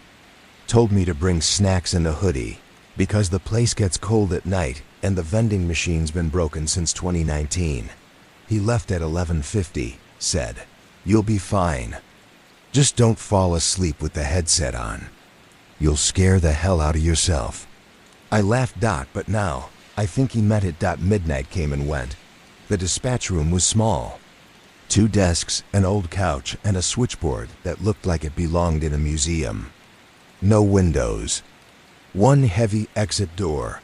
The lights overhead buzzed constantly, not loud, but just enough to keep me alert. I brought a thermos of coffee, a sandwich, and a podcast to keep me company. I didn't expect to be terrified. I didn't expect to become part of whatever this is. The first call came in at 1:07 a.m. The line blinked red once, then twice. No RIN, Gito on E. No ID. I figured it was a glitch. The system's old. And Rick warned me about ghost pings. Still, I picked up the headset. 911, what's your emergency? There was a delay. About 5 seconds. I almost repeated myself. Then, a man's voice. Low, calm. I didn't want to die in my sleep. That's all he said. I blinked. "Sir, can you tell me where you are?" No response. "Do you need help?" Still nothing. Then very faintly I heard wheezing, like someone breathing through fluid. And then the line cut off. I stared at the screen. There was no trace. No log. No recording queued in the system. I checked 3 times. I even opened the raw logs, and there was nothing between 12:58 and 1:12. Dead air. As if time itself blinked out. I wrote it off. Told myself it was a weird wrong number or some kind of crossed wire. I turned my podcast back on. Tried to settle in. At 2:22 a.m. The line rang again. Same line. No caller ID, no trace. I hesitated, then answered. 911, do you have an emergency? This time there was breathing immediately. Closer. Slower. Then the same voice. It's cold down here. My heart thud. DED. Double quotes. Where is down here? Nothing. Then he said, you don't know what they buried. Click. Line dead. I checked the number trace again. Nothing. I opened the system diagnostics. Ran a line ping, and this time, something showed up. Call origin. Internal. I stared at it. That meant the call didn't come from a cell tower or a landline. It came from inside the building. I stood up and turned around. Looked toward the hallway that led to the storage closet and the old records room. No lights. Just a red exit sign buzzing faintly in the dark. I walked slowly down the hallway, checking each room. Storage empty. Records room locked. Then I saw the phone, a dusty rotary handset mounted on the wall near the back door. Rick hadn't mentioned it. No reason to. It didn't even look plugged in. But the receiver was swinging, just barely, like it had been picked up and dropped. Seconds ago, I didn't touch it. I went back to the desk, sat down, put my headset back on. I wanted to call Rick, ask him if this had ever happened to him, but I didn't want to sound crazy. The third call came at 3:33 a.m. 911, what's your emergency? This time, the voice was younger. Maybe mid-20s, still male. It's dark. I'm still in the chair, I whispered. What chair? He didn't answer that. Just said, tell my mom I'm sorry. I said it was fine. I said I'd be okay. Then, silence. Not a hang-up. The line was still live. I could hear ambient noise, buzzing, ticking. Something faint and mechanical. Then a different voice, softer, female. New volunteers shouldn't be alone. I ripped off the headset. Something about that voice. It was right behind me. I spun around, empty room. The headset crackled, even off my head. I could hear the static. It wasn't even plugged in anymore. I shut down the system, logged off everything, pulled the power on the console. The light on line 4 blinked once, then again, then a full ring. Didn't answer. I stayed in that chair, unmoving, until the sun came up. When Rick walked in at 7 a.m. I nearly jumped out of my skin. He laughed. Damn, you look like you saw a ghost. I didn't say anything, just stood up, grabbed my stuff, nodded. But as I turned to leave, he said, hey, you sat at the north desk, right? Yeah, he tilted his head. We don't usually use that one. Not since last year. I paused. Why? Rick rubbed the back of his neck. Well, last volunteer to do solo nights. Collapsed in that chair. I didn't speak, he shrugged. Heart failure. Middle of his shift. Weird thing is, system was off, but a call was running. Just dead air. Went for over an hour. I walked out into the parking lot with my heart hammering in my chest. I unlocked my car, opened the door. And sitting on the driver's seat was a piece of torn paper. Just one line written in shaky, smudged pen. It's your shift now. I didn't want to go back for my second overnight shift. I didn't even want to drive past the building, but the director texted me at 6 p.m. that night. Need you. Short staff tonight. Can you cover? I should have said no. I should have blocked the number and gone to bed early. But there's something about being asked for help that hits the soft part of me. The part that wants people to think I'm reliable. Useful. So I said yes, and by 9:45 p.m., I was sitting in my car in the dispatch parking lot, staring at the glowing exit sign through the front window, trying to calm my heartbeat. I sat there until 9:59. Then I forced myself to go in. When I walked in, Rick was still at the desk, wrapping up some paperwork. He looked up, saw me, and gave a grin that didn't reach his eyes. You sure you're up for another one? I tried to sound normal. Yeah, I'm good. You look like you haven't slept. Just a lot going on. He nodded like he understood, even though he didn't. And then he did something I wasn't expecting. He pulled a small white box from under the desk and set it down next to me. What's that? I asked. He tapped the top. Belonged to the last volunteer. My stomach dropped.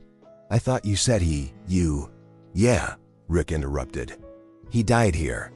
This is what he left behind. Figured you might want to look it over. Maybe it'll help you not die. He didn't say it, but the sentence hung between us. I didn't want to touch the box. But the second Rick left and the door shut behind him, the room felt smaller, quieter, like someone had stolen all the oxygen. I opened the box. Inside were 4 things. A cracked cell phone with no SIM card, a spiral notebook, half filled with messy handwriting, a key with a faded red tag that read B2, a sticky note stuck to the lid of the box. The sticky note said, "Don't answer if he sounds calm." I sat there for the longest time just staring at it. At 12:13 a.m., my headset clicked. No blinking line, no call indicator.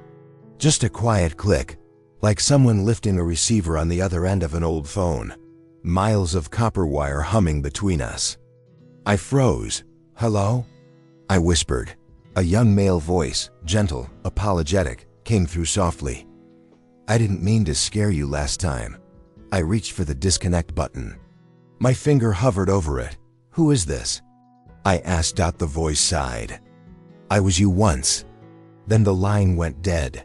I sat there, heart pounding, staring at the dark hallway behind me. I opened the spiral notebook from the box. Most pages were scribbles, frantic notes, half sentences, timestamps. Some looked like the previous volunteer had written them while shaking. A few entries stood out. "He only calls volunteers. When the line rings but the board doesn't, don't speak first. If the breathing gets louder, he's close." Then one line, written 3 separate times. "He wants to come back up." Back up from where? I flipped through more pages until one stopped me cold. There was a hand-drawn floor plan of the dispatch building. The normal rooms were labeled main desk, records, storage, break room. But below it, drawn in faint pencil, basement level 2. A floor we didn't have. A floor that shouldn't exist. At the bottom of the page was a note. Access with the B2 key. Don't go alone. I looked at the red tag key in the box. B2. Was this a joke? Was the volunteer just mentally collapsing in his final days? Or was the building older than they let on? Older and hiding something. At 1:46 a.m., another call came through. This one showed up on the board. Line 1, unknown calorie. Hesitated, remembering this sticky note. "Don't answer if he sounds calm." I put on the headset anyway. 911, what's your emergency? At first, just breathing. Then the voice, the same man from the day before. Older, tired, wet-sounding breaths like his lungs were filling with fluid. "It's warm now." I swallowed hard. "What's warm?" A soft laugh. Not happy, knowing. The ground. They buried me shallow.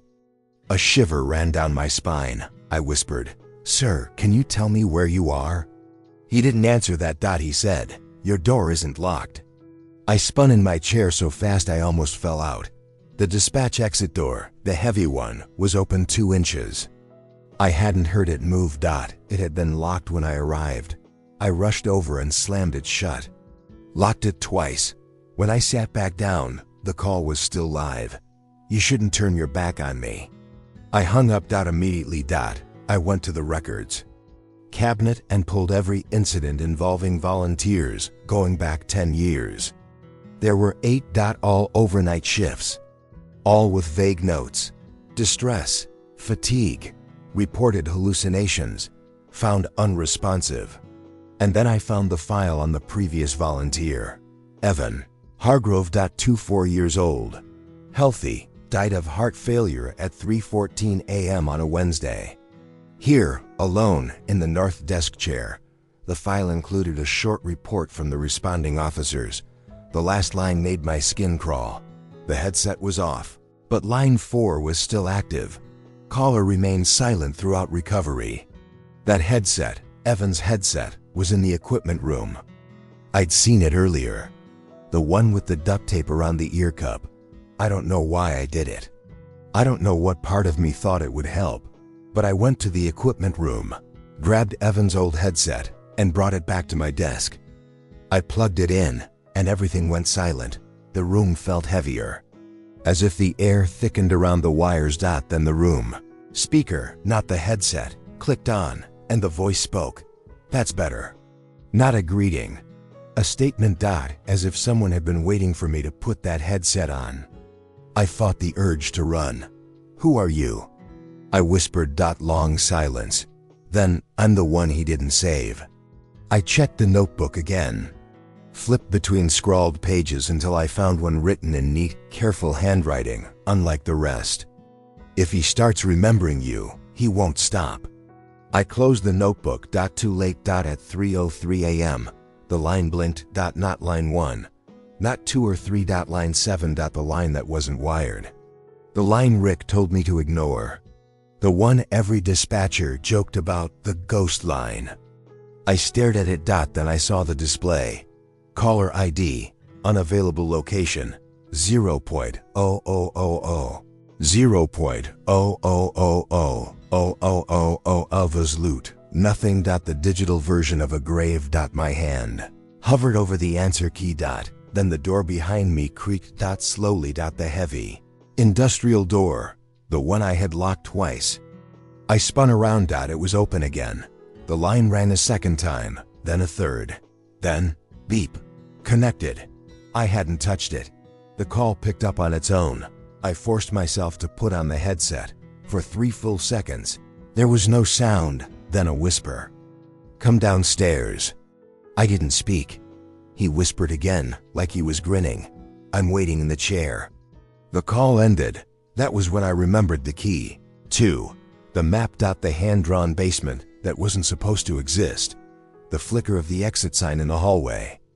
I didn't want to go. I really didn't. But every instinct in me said the same thing. If I left without looking, I'd get another call or another, and it would only get closer.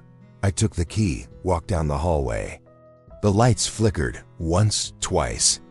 The hum of the AC unit stopped completely. For the first time that night, the building felt alive. Breathing. Waiting. At the end of the hall was a door I had always assumed was a janitor closet. A metal door, painted beige, marked maintenance. My fingers shook as I lifted the key. The lock clicked open. Cold. Air washed over me. Stale. Damp. Old. The door opened into a narrow stairwell leading down. Concrete walls. Exposed pipes. Darkness that felt thick. I whispered to myself, "Don't be stupid. Don't be stupid." But I still stepped down. One stair. Then another, and another. The deeper I went, the colder it got. The air smelled like rust and old paper. At the bottom of the stairs, there was another door. Steel. And next to it, a small light, faint, flickering yellow. Someone had been down here recently. My heart hammered. I lifted the key again. It fit. The door clicked. I pushed it open. The room was small. Bare concrete walls. A single metal desk. A switchboard, older than any equipment upstairs. In a chair. Occupied. A man sat in it, slumped, wearing a dispatch volunteer vest. His head tilted forward, chin on his chest. I didn't breathe, didn't blink. Slowly, I stepped closer. "Sir?" I whispered. No response. I touched his shoulder. Cold. Fingers curled stiffly around the old handset. It was Evan. I stumbled back, nearly falling. And then the handset, the one in his dead hand, crackled softly. And a familiar voice came through. "Sit down." I froze. He whispered again, "Your shift isn't over." The handset fell from Evan's hand and hit the floor. I turned and ran. I didn't look back. I didn't breathe until I burst out of the building and into the parking lot. My car door was already open. Waiting. When I got inside, the engine started on its own. My phone lit up. One new voicemail, unknown CLR, hands shaking. I hit play on speaker.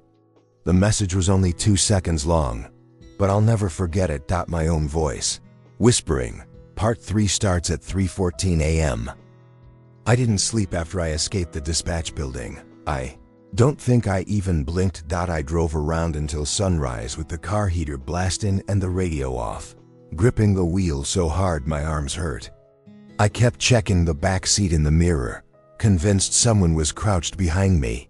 Every few minutes, the phantom sensation of the headset brushed against my ear like the soft, plasticky cushion had molded itself into my skin.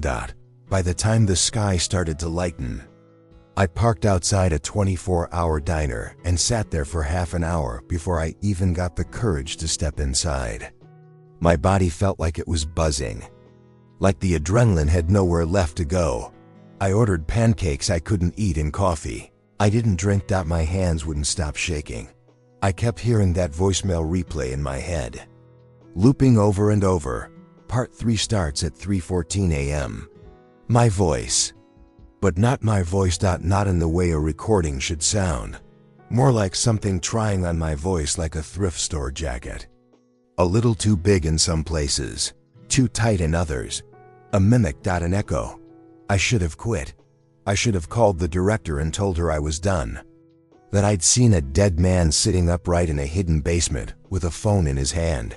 But some part of me still thought. Maybe I imagined it. Maybe the dark tricked me. Maybe the cold made me hallucinate. Or maybe I was finally losing it after too many sleepless nights.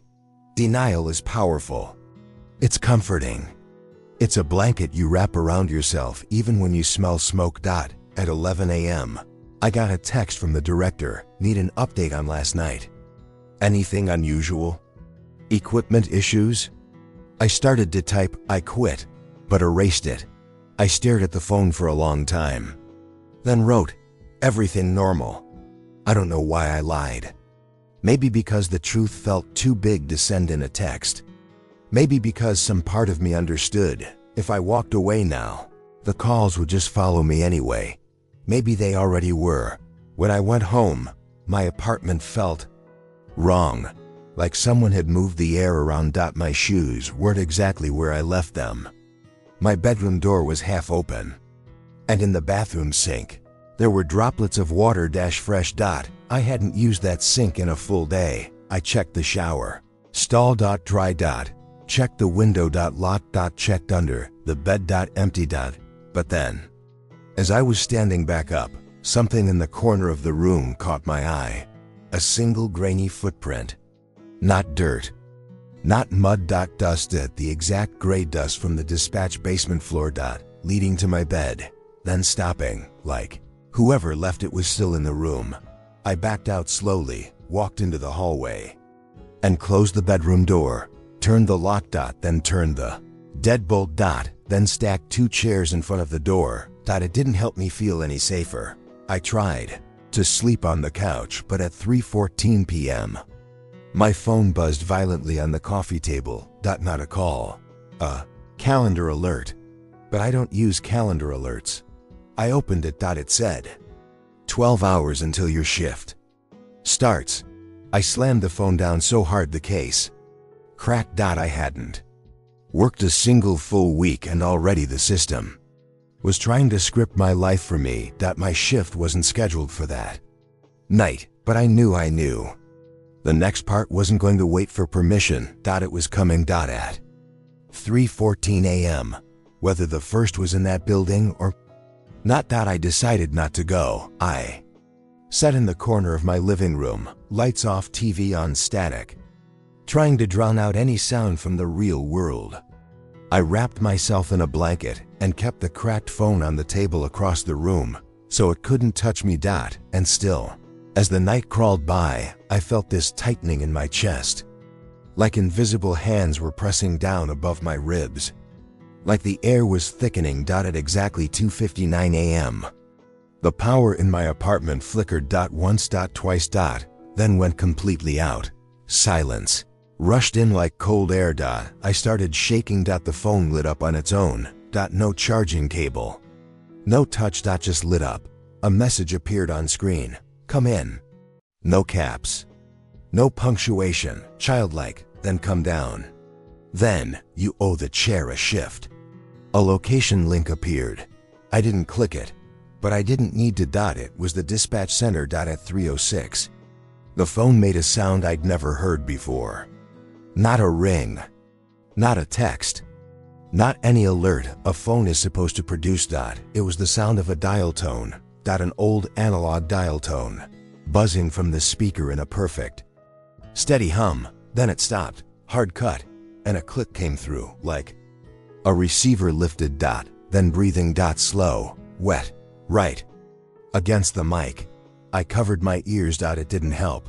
The sound wasn't coming from the phone anymore. It was coming from the living room vent. From inside my walls. Come in.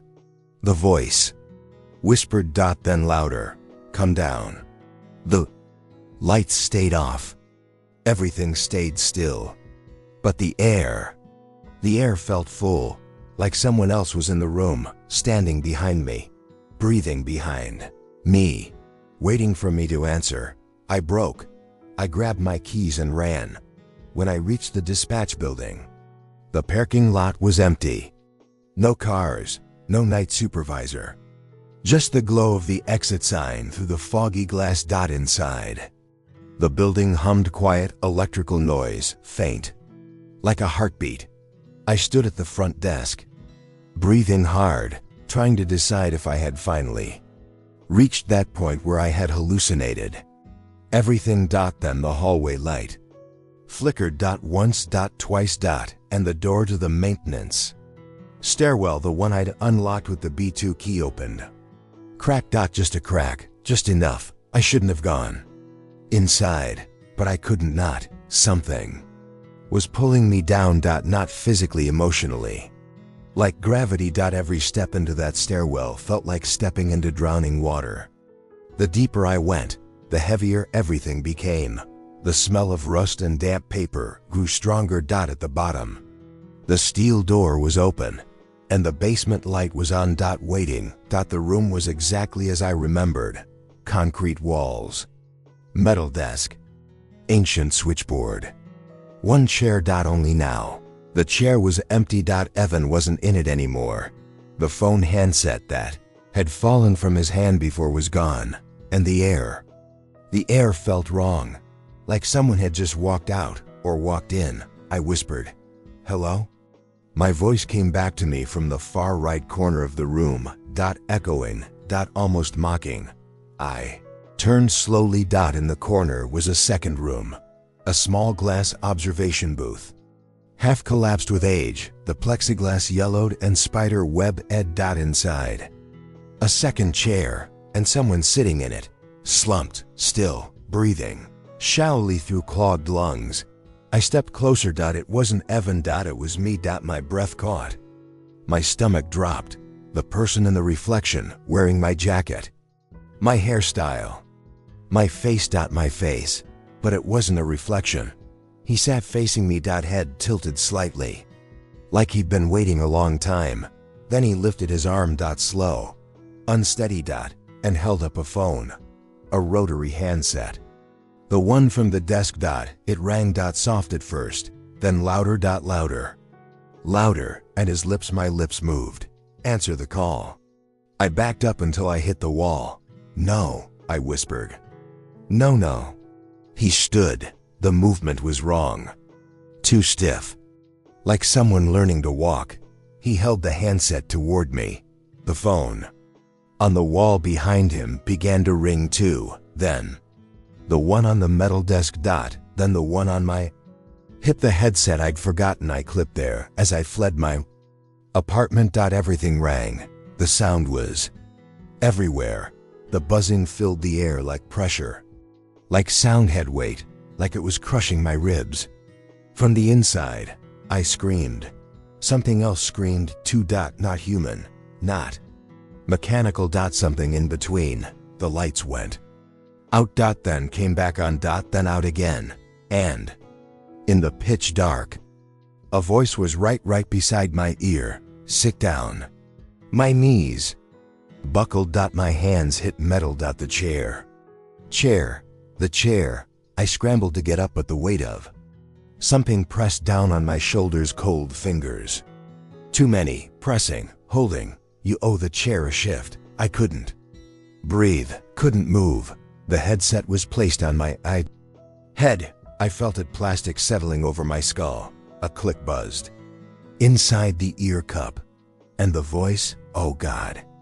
The voice, "Thank you for covering his shift." The phone lines lit up. All of them. Every line. 1 through 7.7 blinking fastest of all. The voice whispered, "Your shift starts now." I screamed. And the lights shut off for the last time. It has been, I don't know how long since then. The room is always dark now. The air is old. Cold. Thin. Sometimes something opens the door at the top of the stairs. Sometimes it doesn't. Sometimes I hear people walking above me, laughing, talking, living, and I want to scream for them. But the phone always rings first. Line 7. Always line 7.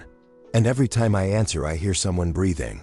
Sometimes crying. Sometimes whispering. Sometimes. It's a voice I recognize. Rick, Dana, my own mother. Sometimes God. Sometimes it's someone new, someone scared. Someone confused. Someone saying, 911, I'm the new volunteer. I think something's wrong with the phone lines. And I tell them because it's all I can do now, because it's all anyone left behind can do. I tell them, you shouldn't have come alone.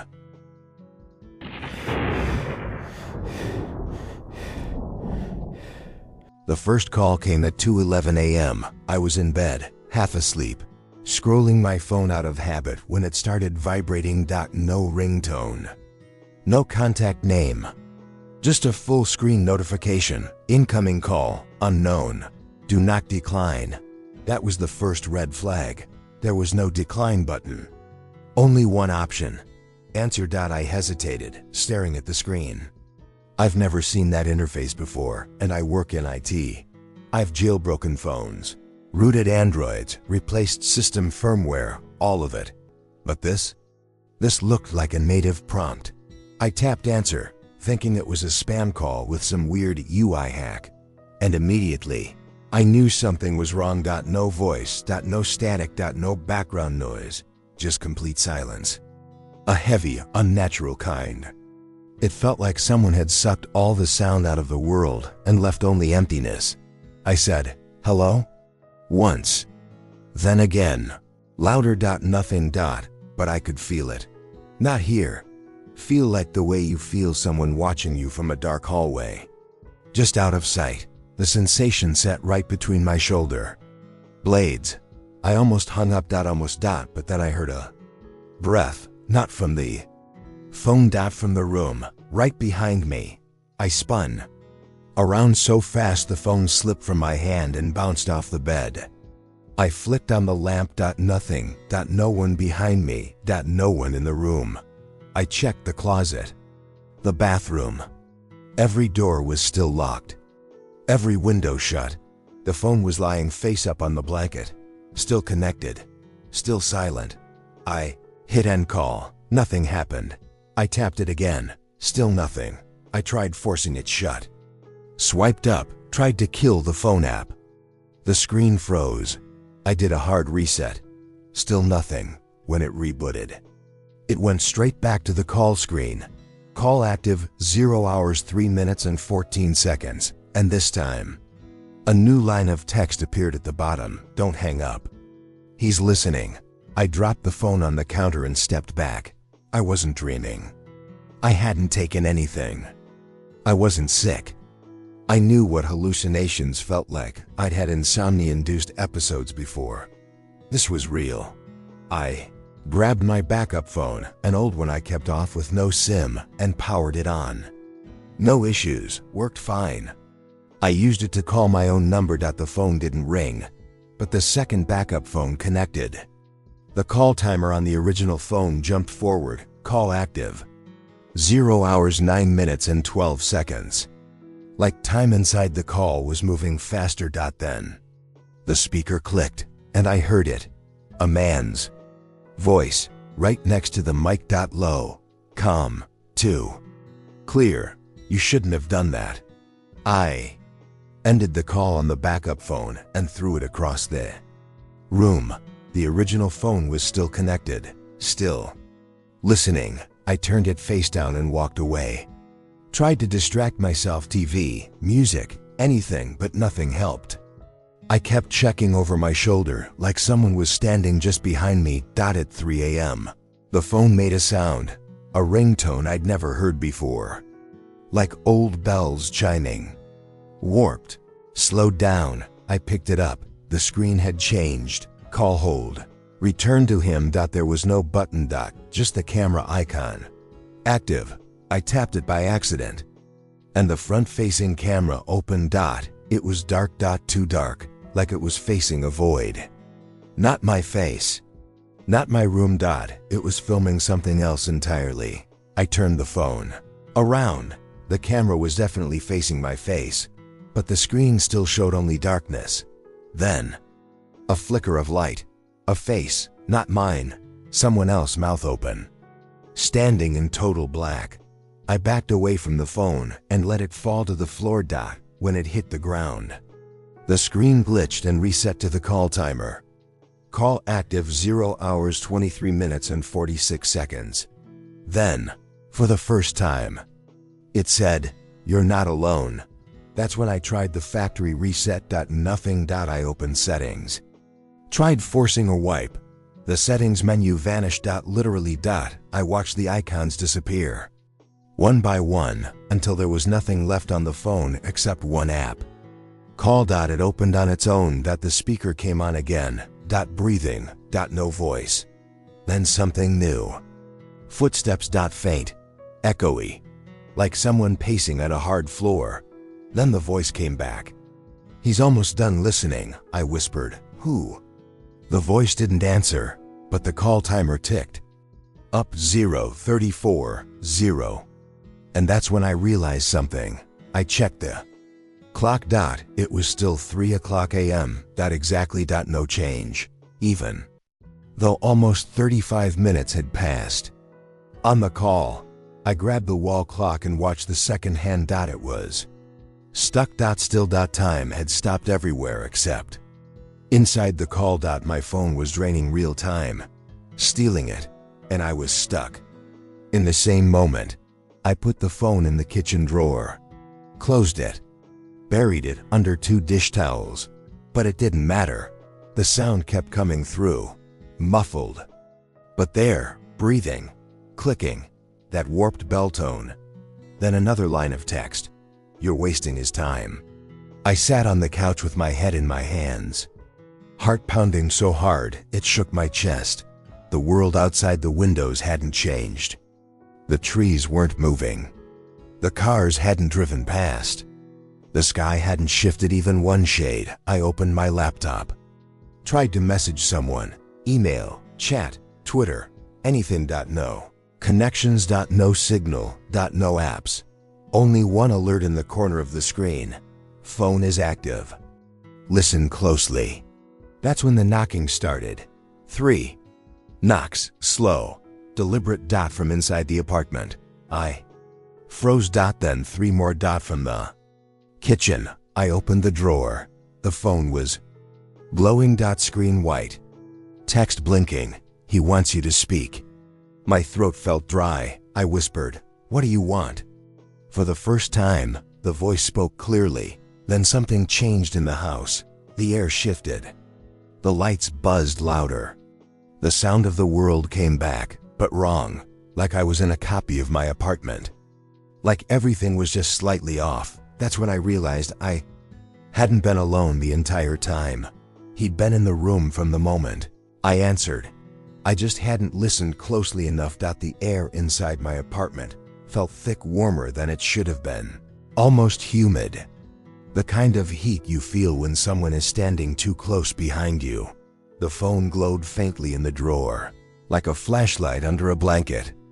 Every now and then it buzzed softly, as if the thing inside it was shifting its weight.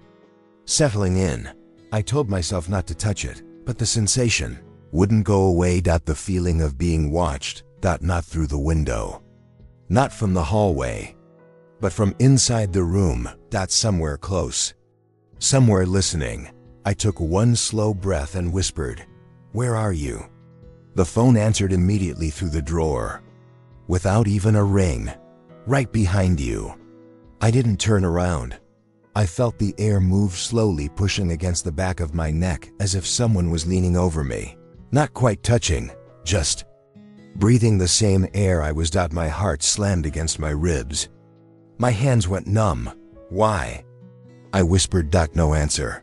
Just a single long exhale, warm enough to brush the back of my ear, even from across the room. I forced myself to back up toward the kitchen. Step by step, slow, quiet.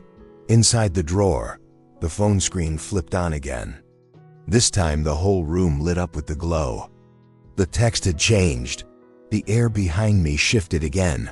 The moment I turned around, I don't know what I expected to see. A shadow? A tall figure? Something standing in the doorway? Instead, the room looked completely normal. Except the shadows. They were wrong. Every object cast two shadows, one from the lamp, one from something just slightly out of sync with the light. Like a second version of each thing existed a millisecond behind reality. One of those shadows moved, just by a hair. My throat closed. My legs felt like they might give out any second. I whispered, "What do you want?" The phone buzzed once, twice, then the voice answered, clearer than ever. No static, no distance, no distortion. To stay. The confession. I opened the drawer. Slowly, the phone screen was solid white with a blinking cursor. Like someone was typing. Then the words filled the screen. You answered. No one else ever answers. More typing. You listened. No one listens all the way through. Then, I've been alone a long time. Something inside me cracked. Not physically, it wasn't fear this time. It was recognition. He sounded lonely. Wrong. Terrifying. Impossible. Yes. But lonely. My voice shook, but I managed to say, "What happened to you?" There was silence for 5 whole seconds. Then, I didn't hang up. The words hit me like a punch. The voice continued, "Someone called me a long time ago, and I didn't hang up. So I'm still here." I swallowed hard. "Where is?" "Here." The screen flickered. The text distorted, stretched, reappeared. "Between." "Inside." "Calls that don't end." "Inside the parts of your voice you don't hear." "Inside your breath." I felt my lungs tighten as if the air had thickened. "Inside you." The test. The phone buzzed again. A question appeared. "Do you want to hear your future?" Everything inside me said no. Absolutely not. Nothing good comes from hearing what something like this thinks your future is. But something else, a numb, resigned part of me whispered, "Yes." The phone speaker crackled. Then my voice came through, "You never leave the room." I stumbled backward. "No." The voice repeated, "Steady, you never leave." I grabbed the phone with both hands and slammed it face down onto the counter. The speaker kept talking. "You don't hang up. You don't hang up. You don't hang up." I dropped it on the floor, stepped back. The voice grew quieter. Not fainter, closer. Don't hang up. He's listening." Then, it changed tone. Not threatening, almost afraid. "He's here." The second voice, another voice joined in. Not the whisper, not the mimic. Deeper. Hollow. Inhuman. Like a dead radio signal given a mouth. It spoke through every speaker in the house at once. The phone, the TV, the laptop. All of them. "If you hang up, you take his place." The whisper spoke back, panicked. "Don't hang up. Please don't hang up." The two voices overlapped, like a small animal begging in the presence of something much larger. And then the deeper voice said, "Someone must stay on the line." The phone lit up again. The call timer kept going. "Call active, 1 hour, 1 minute and 14 seconds. I whispered, "Why me?" The deeper voice answered, "Because you answered."